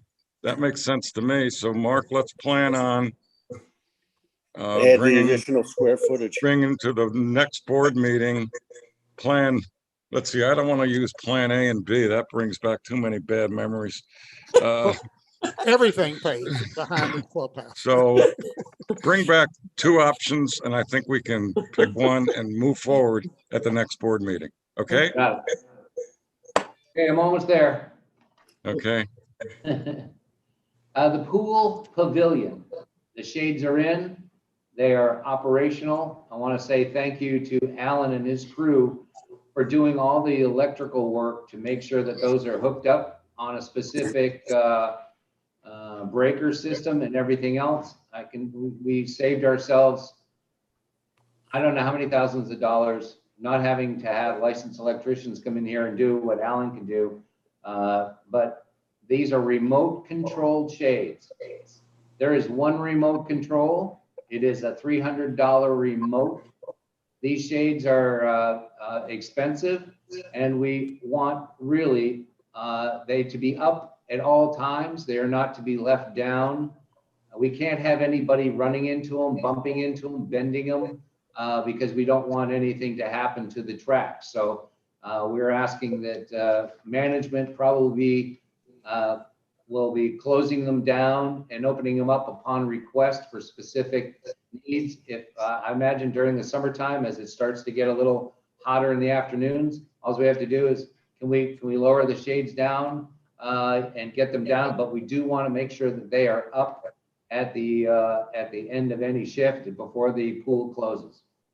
That's just, Who controls the possession of who controls the possession of the remote? me Okay, good. for now. Till I get to understand everything that's happening with it. But if it's dropped, it breaks, it's something, it's a $200 service call to come out. And if we have any of those shades go down, you're looking at probably another 6,000 to 8,000 to replace them if they're damaged and broken by somebody because of inappropriate use. Yes, Lanny? Is it not possible to have a hardwired system to go up and down? Because weekends, you're not around. No, but I do have other staff and management that's here. So that's fine. It's just that if they're left down and we have a windstorm, if we have. No, I mean, I understand, but we try to get the umbrellas to come down when in the summertime with the windstorm, they're thrown against the pool and pushed down, and we just you can't trust the users to be able to be as particular, even though we'd like them to. So we'll work it out.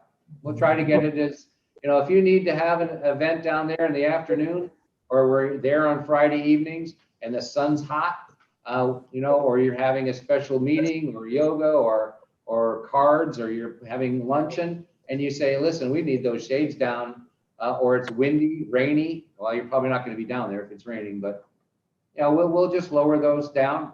And that's not a hard thing to do. Nicole, the food and beverage staff, we can designate individuals that are responsible to do that for you all.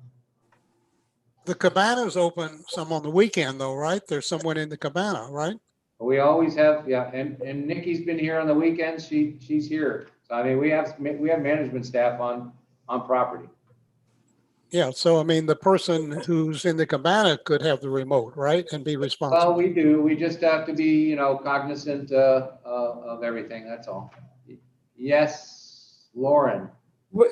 Doesn't the guard's office do a check around at dusk when the pool closes? So can't they also be a stopgap to make sure that they've been pulled up? But then they would have to have access to the remote control then. Right. So we only have one. I like the idea of exploring hardwire because as I'm sitting here, I can probably count on both my hands and maybe my toes how many of these remotes are going to get lost or damaged. I can tell you that the hardwire, if it goes in, the company is not probably going to be as responsible for warranty issues and maintaining the integrity of the screens, simply because they know that any user can go down there at any time. And I'll just give you an example. We had a young kid, 17, 18, who was jumping the fence in the mornings and sleeping in the pool pavilion. We've had to call the cops on him. We've had to take. Well, put the hardwire inside the cabana. Inside the pool pavilion, putting the chairs out there and sleeping there. Put the switch inside the cabana. It's 8 separate switches. I would have to rewire everything. Well, just a suggestion. So wouldn't it be maybe okay to buy a second remote to leave in the guard's office in case people don't leave when the cabanas and the shades are still down? I mean, if the remote's $300 based on what the repairs would be. I think we need to cross those bridges before we come to them, before we worry about that. I think let's wait and see before we decide to go ahead. And we haven't even gotten them down yet. So I agree. let's hold off, and at least until we start utilizing them, and then we'll figure out what's necessary. I can probably, yes, get a second remote. They are programmed specifically for those, because everything has limit switches on them. They're highly sophisticated pieces of machinery, I can tell you. Yes, Lanny. For now, please put in next week's FYI, communication to homeowners, so that they know that they need to go to the office to ask to have them raised or lowered. No, they can just go to they'll go to the cabana. Okay. And the staff, the food and beverage staff. Okay, whatever the instructions are, please put that in the next FYI news. All right, will do. Thank you. Two more Okay, let's items. move on. All right, Mark, yeah, I don't want to belabor this meeting, but I have to apologize. I didn't hear very well on the issue that was in Wildcat Cove. And I'm wondering, would you be willing to give me a call and let me know what that issue is all about? which I know. issue? you Wait, have? hold on. Chap, you want to mute? Chap, you want to mute? John. Okay. All right. Would you say, Brownie? Chap was talking on the phone and I asked him to mute. You don't think he Yeah, heard me? no, I was talking to Mark. I'll All get right, I'm all of back. it, John. It's just the letter, it's the letter from Tom and Gail Reese. The letter that was sent by Tom and Gail Reese about the ASC modification request. That's the Yeah, only thing. I'd like to understand what that issue is all about. It's right in your packet. It's the letter to the membership. It's right there. This letter that was in your annual meeting packet from Tom and Gail Reese, that's what they're asking about. You have that packet? I have the Yeah. packet. I didn't print it out. It's okay. I can email it to you. It's just the letter that they wanted read. That's it. It doesn't have anything to do about Wildcat. It's only about the ASC modification. ASC modification request. That's all they wanted to know about. All Well, right. I think this one's Moving fairly on. easy in terms of how to deal with from here on out. It should be referred to the ASC for, what should I say, dispensation or decision? It's that Recommendation. simple. Recommendation. Okay. Last but not least, yes, Michael. Yes, well, just gonna say we're already on it, so. Thank Yeah, you. they're on it. They're on it. Okay. I'll send it to John. All right. So Okay, thanks. we still have a number of streets within the community that have still not been milled and repaved. Some need it, some do not. However, Terry lives in the preserve. Whispering Oak Circle needs to be redone. The road from the intersection towards Wildcat needs to be redone. The road that actually goes down from the entrance of the condos by the mailboxes straight down to the past Ken's and everybody else's house down on the way down there needs to be redone. Von S that did the job last year did a great job. I've asked them to come back and not raise their prices. And I will have all of that information for you folks, Finance Committee as well.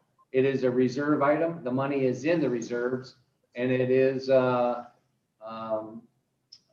something that we probably are going to have to entertain later on in this year. I'm getting some ideas from them about what the best timing will be for that. Yes, Terry. Yeah, what's the volume of the group that you plan on doing in comparison to what's already been done? Is it similar or is it like half or what? Similar. Well, they did all of Sterling Oaks Drive last year. Right. So this is, it's about the same. It's about, What'd we about spend? 200, it's about $210,000. I think we have $250,000 in the reserves. And we have some concrete work that needs to be done in Silver Strand at the cul-de-sac around 1250. All that is broken and needs to be replaced. And that curbing is expensive and it's difficult to do. And we also have an area in Wildcat that the road is humped up and there's a valley curb that needs to be redone in that area. This company will do all that at the same time. And we need to reseal the areas that got paved that have not been sealed. So that will be done as well. I'll send all that to you and it'll run through the Finance Committee. Last, but it's not on my list, and that's just that Alan and I are working on a dumpster enclosure at the west end, past the pool down by Court 12, so that we could have a dumpster enclosure down there rather than you driving in and seeing a dumpster, a porta potty, another dumpster, and an oil thing. We're actually gonna create and make a dumpster enclosure down there for all of that, so that our community will look a little more refined when people come into the parking lot down there. And that's a summer project that we're working on and getting some pricing structures for right now. We're going to be taking any parking spots? No. Okay. Well, Mark, Yes, Brownie. I've brought that up several times. I'm glad to hear we're going to do it. But my only thought was the last meeting, we talked about the possibility of adding parking down next to those courts. We want to make sure if that's still a possibility that we don't block that. That's correct. And that won't, no, we've already looked at that. Oh, okay. That concludes John. my report. I have an item to put to your work list, Mark, that Okay. some time ago, if you might remember, there were a number of mailboxes that were knocked off. I don't you remember that. And I think what happened is, it looks like to me that some kid or something went down and knocked off a few. And there's a bunch of mailboxes, including my own, that are really hanging on by half a screw. Now, I know Alan has a method of redoing them that they become much better, but I think it would be good to check the mailboxes and the ones that are barely hanging on to get them fixed before they fall off and we have the mailboxes maybe destroyed. Are you aware of that, Mark? We've had a couple, and every time we've had one go down, he's been fixed. He just fixed one the other day down at Mike Colazzo's house. I'll have him check them for you. But what I'm saying is I know both of my neighbors got theirs knocked off and replaced. Mine didn't get knocked off, but it's really hanging by one screw almost, almost Okay. falling off. And I think some kid came through and did, played the game of hitting them, and some of them came off and some not. But it would be good, I think, to kind of check and get them before, get them. That's one of the problems with those mailboxes. The way those put on, the screw system wasn't very secure. And when Alan's redone them, they're much better. He has a system to do it. So Okay. I would ask that we check it, and I'll be very specific. Mine's about to fall off, so I'd like for Alan to fix it, but anyone else's is hanging off. That's pretty specific, Brownie. Yeah. Yeah, but what I've checked though, mine is not the only one. When I go walk the dog, I kind of check the boxes and see how they wiggle, and there's a bunch of them that are about, barely hanging on, not just mine. There could be a law against that, Brownie. And most of them are most of them are on Sterling Oaks. I think that, like I say, that some kid at some time went through with that's a game that I've heard kids go through and with a bat or something and hit them and knock them off, that type of thing. Okay. And both of my neighbors did have theirs knocked off. Okay. Okay. This is for John Mulligan. John, you can check in with me or Moxley as you're getting up to speed, and we can tell you where all this money's coming from. So Gotcha. it can be done, but you probably need to get organized with where we think the money's coming from to do all these things. Okay? All right.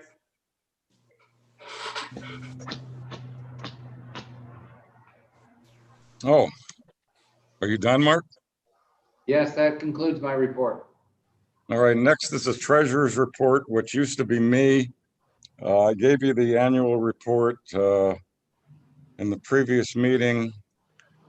John isn't up to speed on where we are right now, but what I'll tell you, just to pinch hit one time, we have the numbers through February.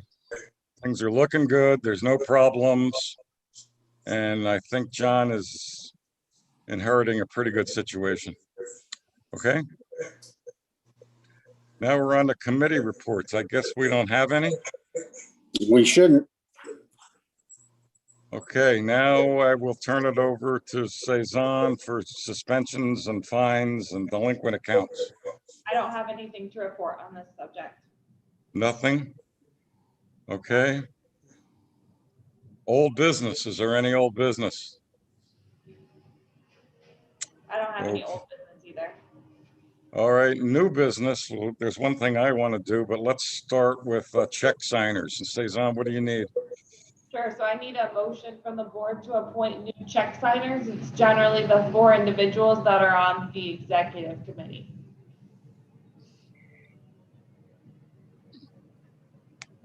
Okay, well, I'd make a motion that the 4 members of the executive committee be appointed as check signers for the community. Second. Second. Just a question. John, I don't know, are you here full-time or just part-time? Part-time. Okay, then I would want to modify that and recommend that Michael be added. Sometimes we get into trouble having enough people to sign. You know, I know Terry's only here part-time, and Cezanne, you need 2 signatures after the president, correct? The president can be 1. Can be 1, okay. But still, it would be nice to have a 3rd person who's here in the summer. Chap, would that be okay? Yeah, I modify the motion. The motion is that we appoint the 4 members of the executive committee and Mike Hargrove as designated, plus Mike Hargrove as designated check signers for the community.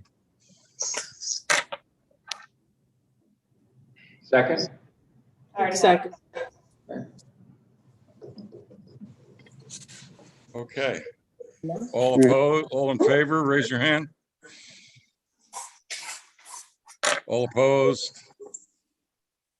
So for Motion. these 5 individuals, I'll be emailing you a bank document. They have a profile document you need to complete. If you do not feel comfortable submitting the information via email to me on the form, please drop it off to my office.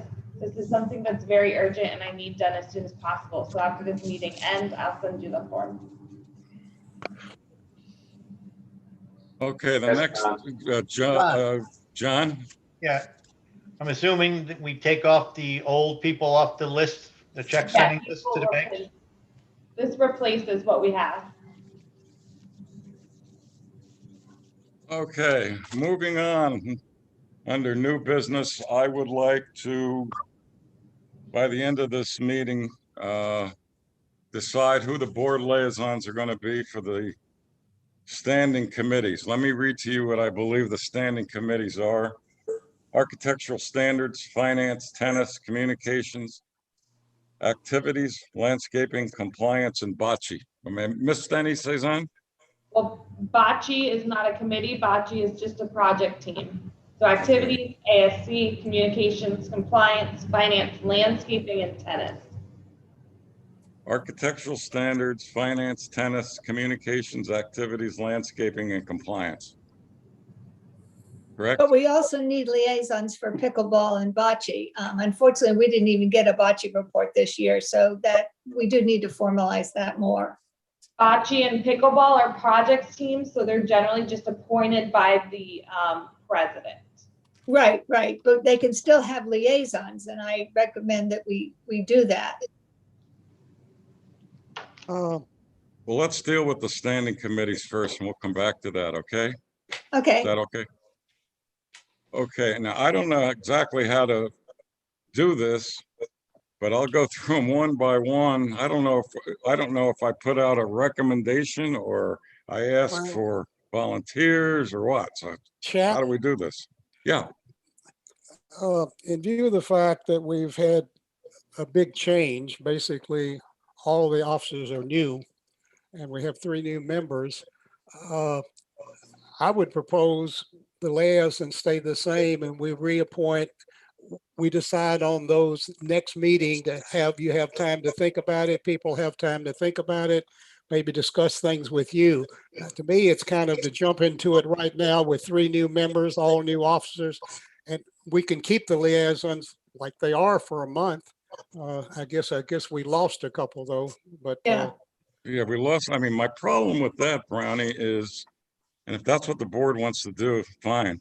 But my problem with that is I want at the board has to approve the membership of these committees.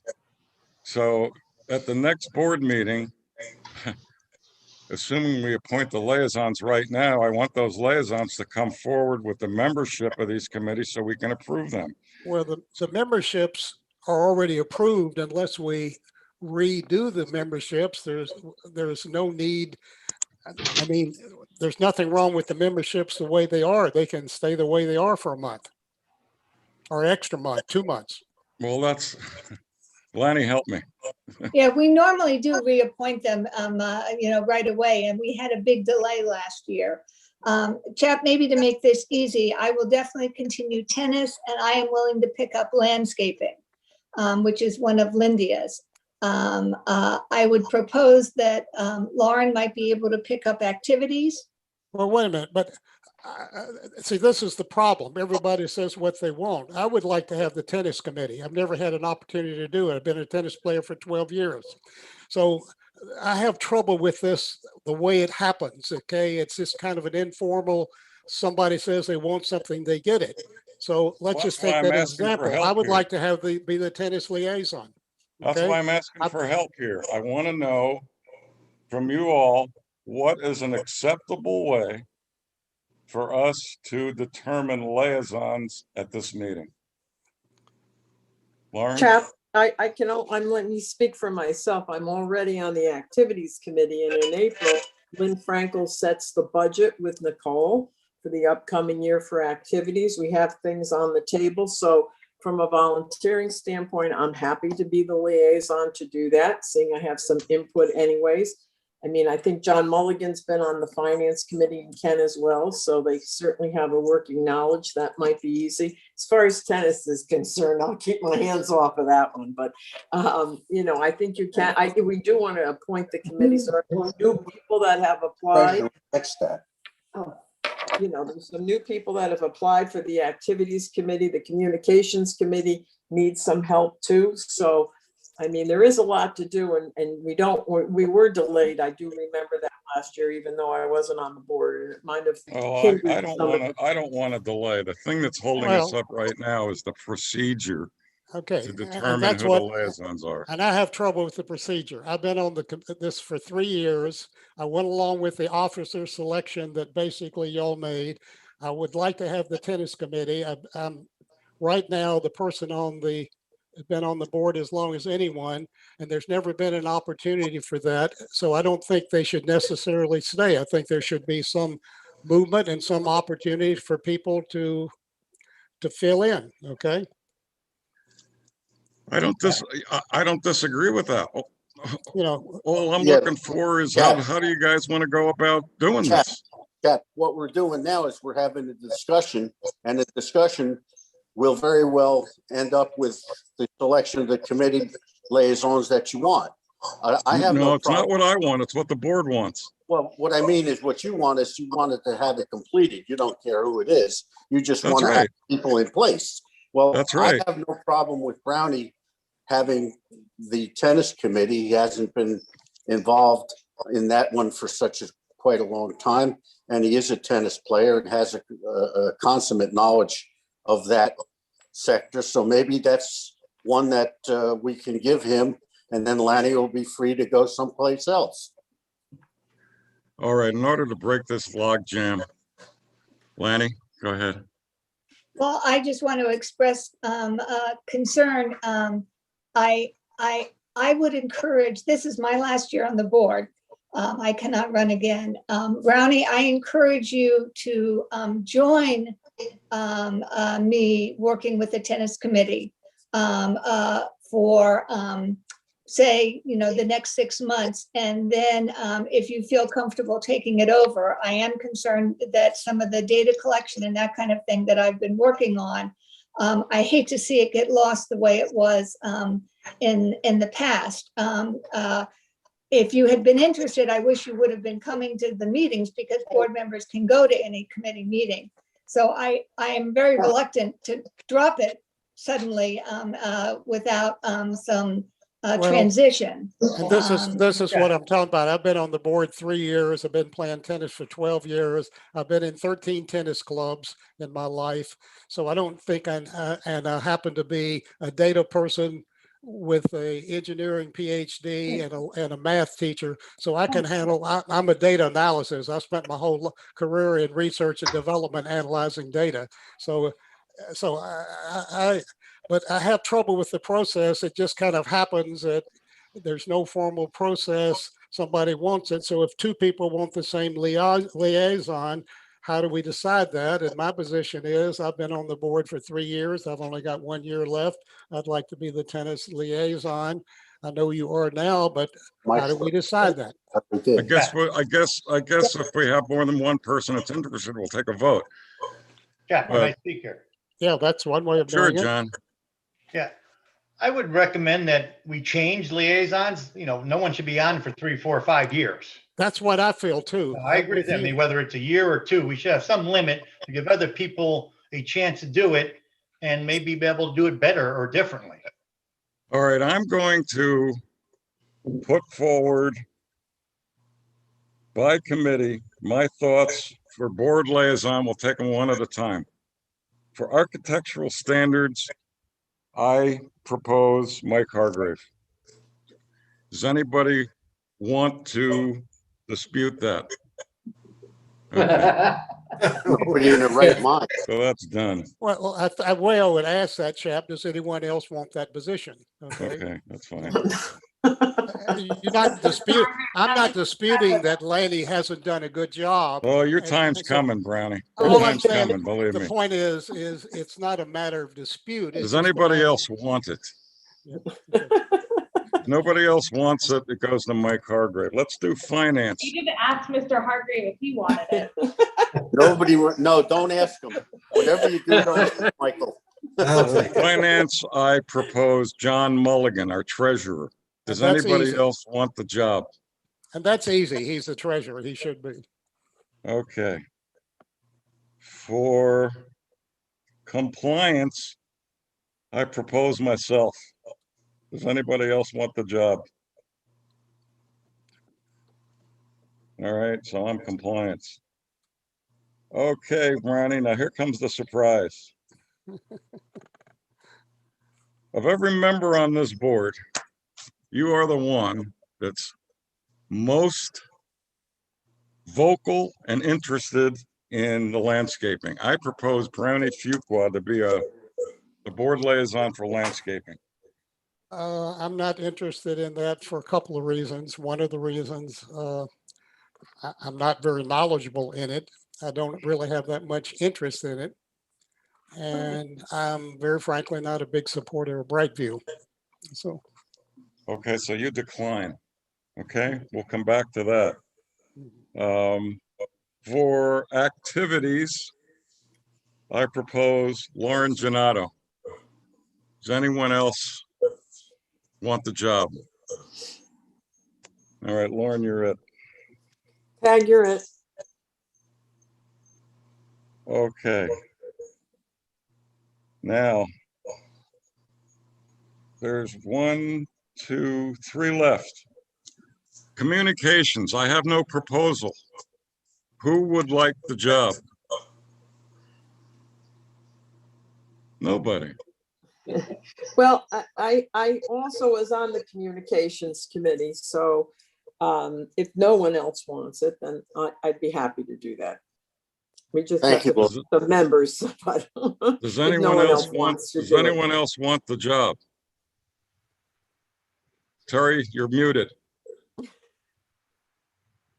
Sorry. Does No, anyone that's else want the job? Okay, Lauren, you got a double header. Chap, I've got a question. Yeah. All these committees, are we really allowed to go to all these committee meetings to find out more about them and what's involved? The answer is yes. To give you an example, in previous finance meetings, occasionally Lonnie would want to attend and she can attend. As May I long make- as there's not more than 4 5. board members at Right. the meeting. Right. You can't have Well, more. we just have to coordinate with each other to make sure we don't have more than 4. Right, I realize that. Okay, Okay, the only people without a job at this point are Terry and Ken and John Mihawk. We have 2 openings left. Let's do landscaping. Do any of the 3 of you want the job? I thought Lanny wanted landscaping. Well, I'm interested in getting every member of this board to be participating. Well, And, my proposal is. okay, so Lanny, would you like that job? Yes, I would. All right. Anybody else interested? No, Lanny, you're it. That's the end of That Linda. leaves us to tennis. Who wants the job? Brownie and Lanny both want the job. All right. The only way to resolve this is, I guess, to take a vote. Is then any? I would suggest that in the interest of, this probably won't be popular, but I would suggest in the interest of having everyone participate, that the job should go to Brownie. I agree. I agree. Well, let's take a vote. All in favor of Lanny being the tennis liaison, raise your hand. 2. All in favor of Brownie being the tennis liaison, raise your hand. Brownie, you're the person. Okay. Okay, now that that's resolved, what I'm asking for is that each of you board liaisons come back at the next board meeting with your roster of committee members. If you need help filling out that roster, talk to Cezanne. She'll have a pretty good list of people that are interested in serving. The reason we need to do this is the roster for these committees needs to be approved by the board. Right, Lanny? That's correct. So we'll do that at the next meeting. Just come prepared with your roster. Now let's go back to bocce and pickleball. Is that what you said, Lanny? That's correct. That will help you get more people involved. Right now, we have a very informal, as far as I can remember, we have a very informal group of people that are dealing with bocce, huh? There's a formal project team listed on the website. And we have a formal project team for pickleball? Yes, yes, we do. Well, I guess why change it? What I think we need is a liaison. Do we have one now? The pickleball liaison and the Was McBurney. bocce was Jack, so he's no longer on the board, so we need one for pickleball. I think that we need, I know last year, John Mihok, you were appointed, but then at one point you said you didn't really think you were doing that job, but somebody should do the job for bocce. I'll take Okay, the so- combination of bocce and pickleball. I play both, so I'll take it. That was my question. Who plays both? So Okay. That's good. Yeah, That's good. well, Yeah. they are 2 separate project teams, but you can certainly do both. That would be Yeah. great. that would be So great Ken- if you play Ken both. Swallen is volunteering to be the board liaison to help manage the bocce and pickleball project teams. Is that right? Correct. Anybody else interested? Ken, you're it. Okay. Okay. Ken Swallen. Okay. Project team, okay. All right, the last thing I have, Cezanne, is I'd like you to arrange a meeting of the executive committee as soon as possible in the clubhouse. I'll leave that up to you to arrange that. Okay.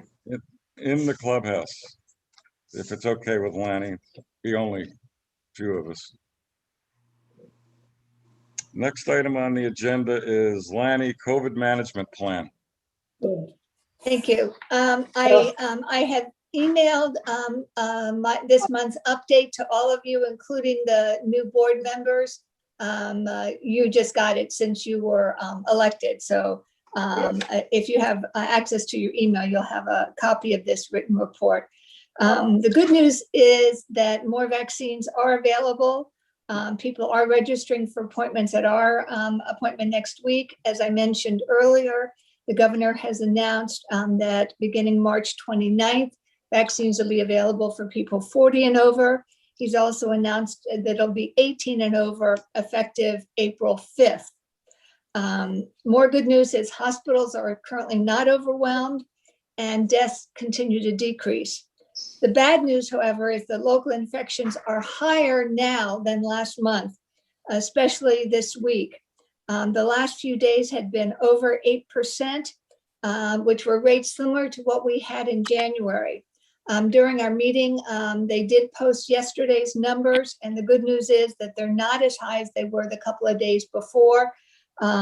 So it's possible that those were just blips rather than the indication of another surge, but it is something we need to keep an eye on. We now know that previously infected adults are getting reinfected with the new variants, and the new variants are more prevalent in Florida than anywhere else in the country. Long-term morbidity is very common. Approximately 30% of people who have been infected, even with mild infections, are reporting symptoms lasting longer than 9 months. Double masking is now recommended for indoor activities. Transmission has been documented with close contact for even less than 15 minutes. In general, CDC is advising that precautions may be necessary for many more months. If we don't achieve herd immunity before the fall, infections are likely to increase as people spend more time indoors. There's also concerns that spending time indoors in air conditioning will also cause some increases. The Florida Public Health Department is still advising face coverings when social distancing isn't possible, refrain from gatherings of more than 10 people, avoiding closed spaces, crowds, and close contact. When I drafted this report early this morning, I wanted to recommend that we closely monitor the Collier and Lee County infections and be ready to close our indoor dining room if rates remain greater than 7% for a 7-day average. I'm concerned that it may, if the numbers that we had earlier this week continue, and this is representing another surge, waiting until the next board meeting may be too long. And then permitting occupancy again when the infection rate goes down. Given today's numbers, I'm a little less concerned than I was earlier this morning, so we can talk about that. I do have one more item that you have in your packet for this meeting that I do want us to vote on today. The CDC changed their guidance last month regarding fully immunized people, such that they are not required to quarantine when they've had an exposure. If it's been 2 weeks since their second dose, our current management plan does require them to quarantine. So I move that our plan be updated with the CDC guidance as indicated, adding if you are exposed after you are fully vaccinated, you do not need to self-quarantine unless you have symptoms. People are considered fully vaccinated 2 weeks after their second dose in a second dose series, or 2 weeks after a single dose in a one dose vaccine. Do I have a second for that change? I second. Any questions? Yeah, I want to go back to the first item. But Well, let's I do want to it. vote on this Yeah. first and we All can in go back. to- favor of Lanny's motion, aye, say aye, or raise your hand. Aye. All Aye. opposed? Okay. Motion carries. Okay, When I go back to the first item, yes, hear me out completely. I'm not really in favor of establishing a certain percentage. I think you said something like 7%. I'm not really in favor of establishing a certain percentage that automatically triggers a reduction in the usability of our facilities. Basically because they fluctuate every day. However, there will become a point where perhaps some action needs to be taken based on data. What I'm wondering is, what authority do I have with Lanny's counsel to make any changes to the restrictions for the usage of our dining room based on data without taking it to the board? I don't know. Does anybody know? well, just in our, we don't have anything in our rules about authority during a pandemic. You know, our practice has been that the authority rested totally with the board. There was discussion about granting that kind of authority to Paul, and the board never voted on that. We didn't vote against it, but we never voted on it. So in terms of precedent, you don't have that authority. Okay, well, that's good. That's good to know. I can tell you how I would behave if I had the authority. You know, if I had the authority and suddenly this thing spikes up to 15%, I think we should shut down. But certainly not if it's 8 or 6 or 5 or 9. My recollection is we somehow gave Paul the authority to do that if in his judgment, almost like what Chap just said, if it was something that was really drastic. I thought we did give Paul that authority. No, I checked the motions. We discussed it, our very last meeting when we were all in the clubhouse, all scattered around. We discussed it, but we never voted on it. I thought we'd given it to him much earlier than the last meeting. No. Well, I move, Terry. Yeah, the way it works now, if you don't have your authority to do so, the only thing that you can do is have an emergency meeting, which is a 48-hour notice in order to discuss it and to resolve the issue. If that's what you think is necessary, that's what would be in place right now. If you want to let me make a motion. Let me make a motion, Terry. I move that the board grant me the authority in consultation with Lanny to modify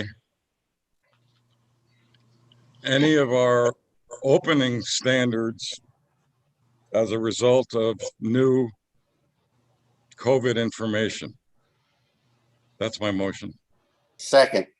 Second. Okay, what are we under right now? Because, you know, I've heard that we've had a wedding reception up in the club. I know that they had the women's thing in the club. What are we under as far as usage of the club house? Well, I can answer that for you, Ken. What we're under right now is the multi-purpose room is closed. The gym and the fitness center and sauna are operating by a specific set of rules.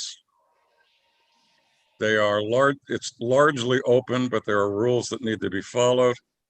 The dining room is open with social distancing and spaced out tables for multi-purpose activities such as card playing.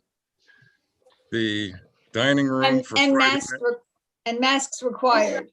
And masks required. The dining room is it was approved that we open it up for social distance dining pending Mark's Staffing. no, pending Mark's belief that the demand is there. Right, Mark? Right. That's where we stand. And let me just point out that the Friday night dining has not been there because we've had the Friday night pool programs going on, which have been very, very successful. So you can't have both. It's just impossible. There's not enough staff to do that. And until we close out on the Friday night programs at the Cabana, probably will not have dining inside right away. Mark, is that an accurate statement? Well, I think once it gets up to 90 degrees at about 4 o'clock in the afternoon, not to make people outside That'll and end. have dinner. So You mean like today? probably we'll start inside dining, probably something in April. Yes, it is. Ken, does that answer your question? Yes, it does. Yes, I did.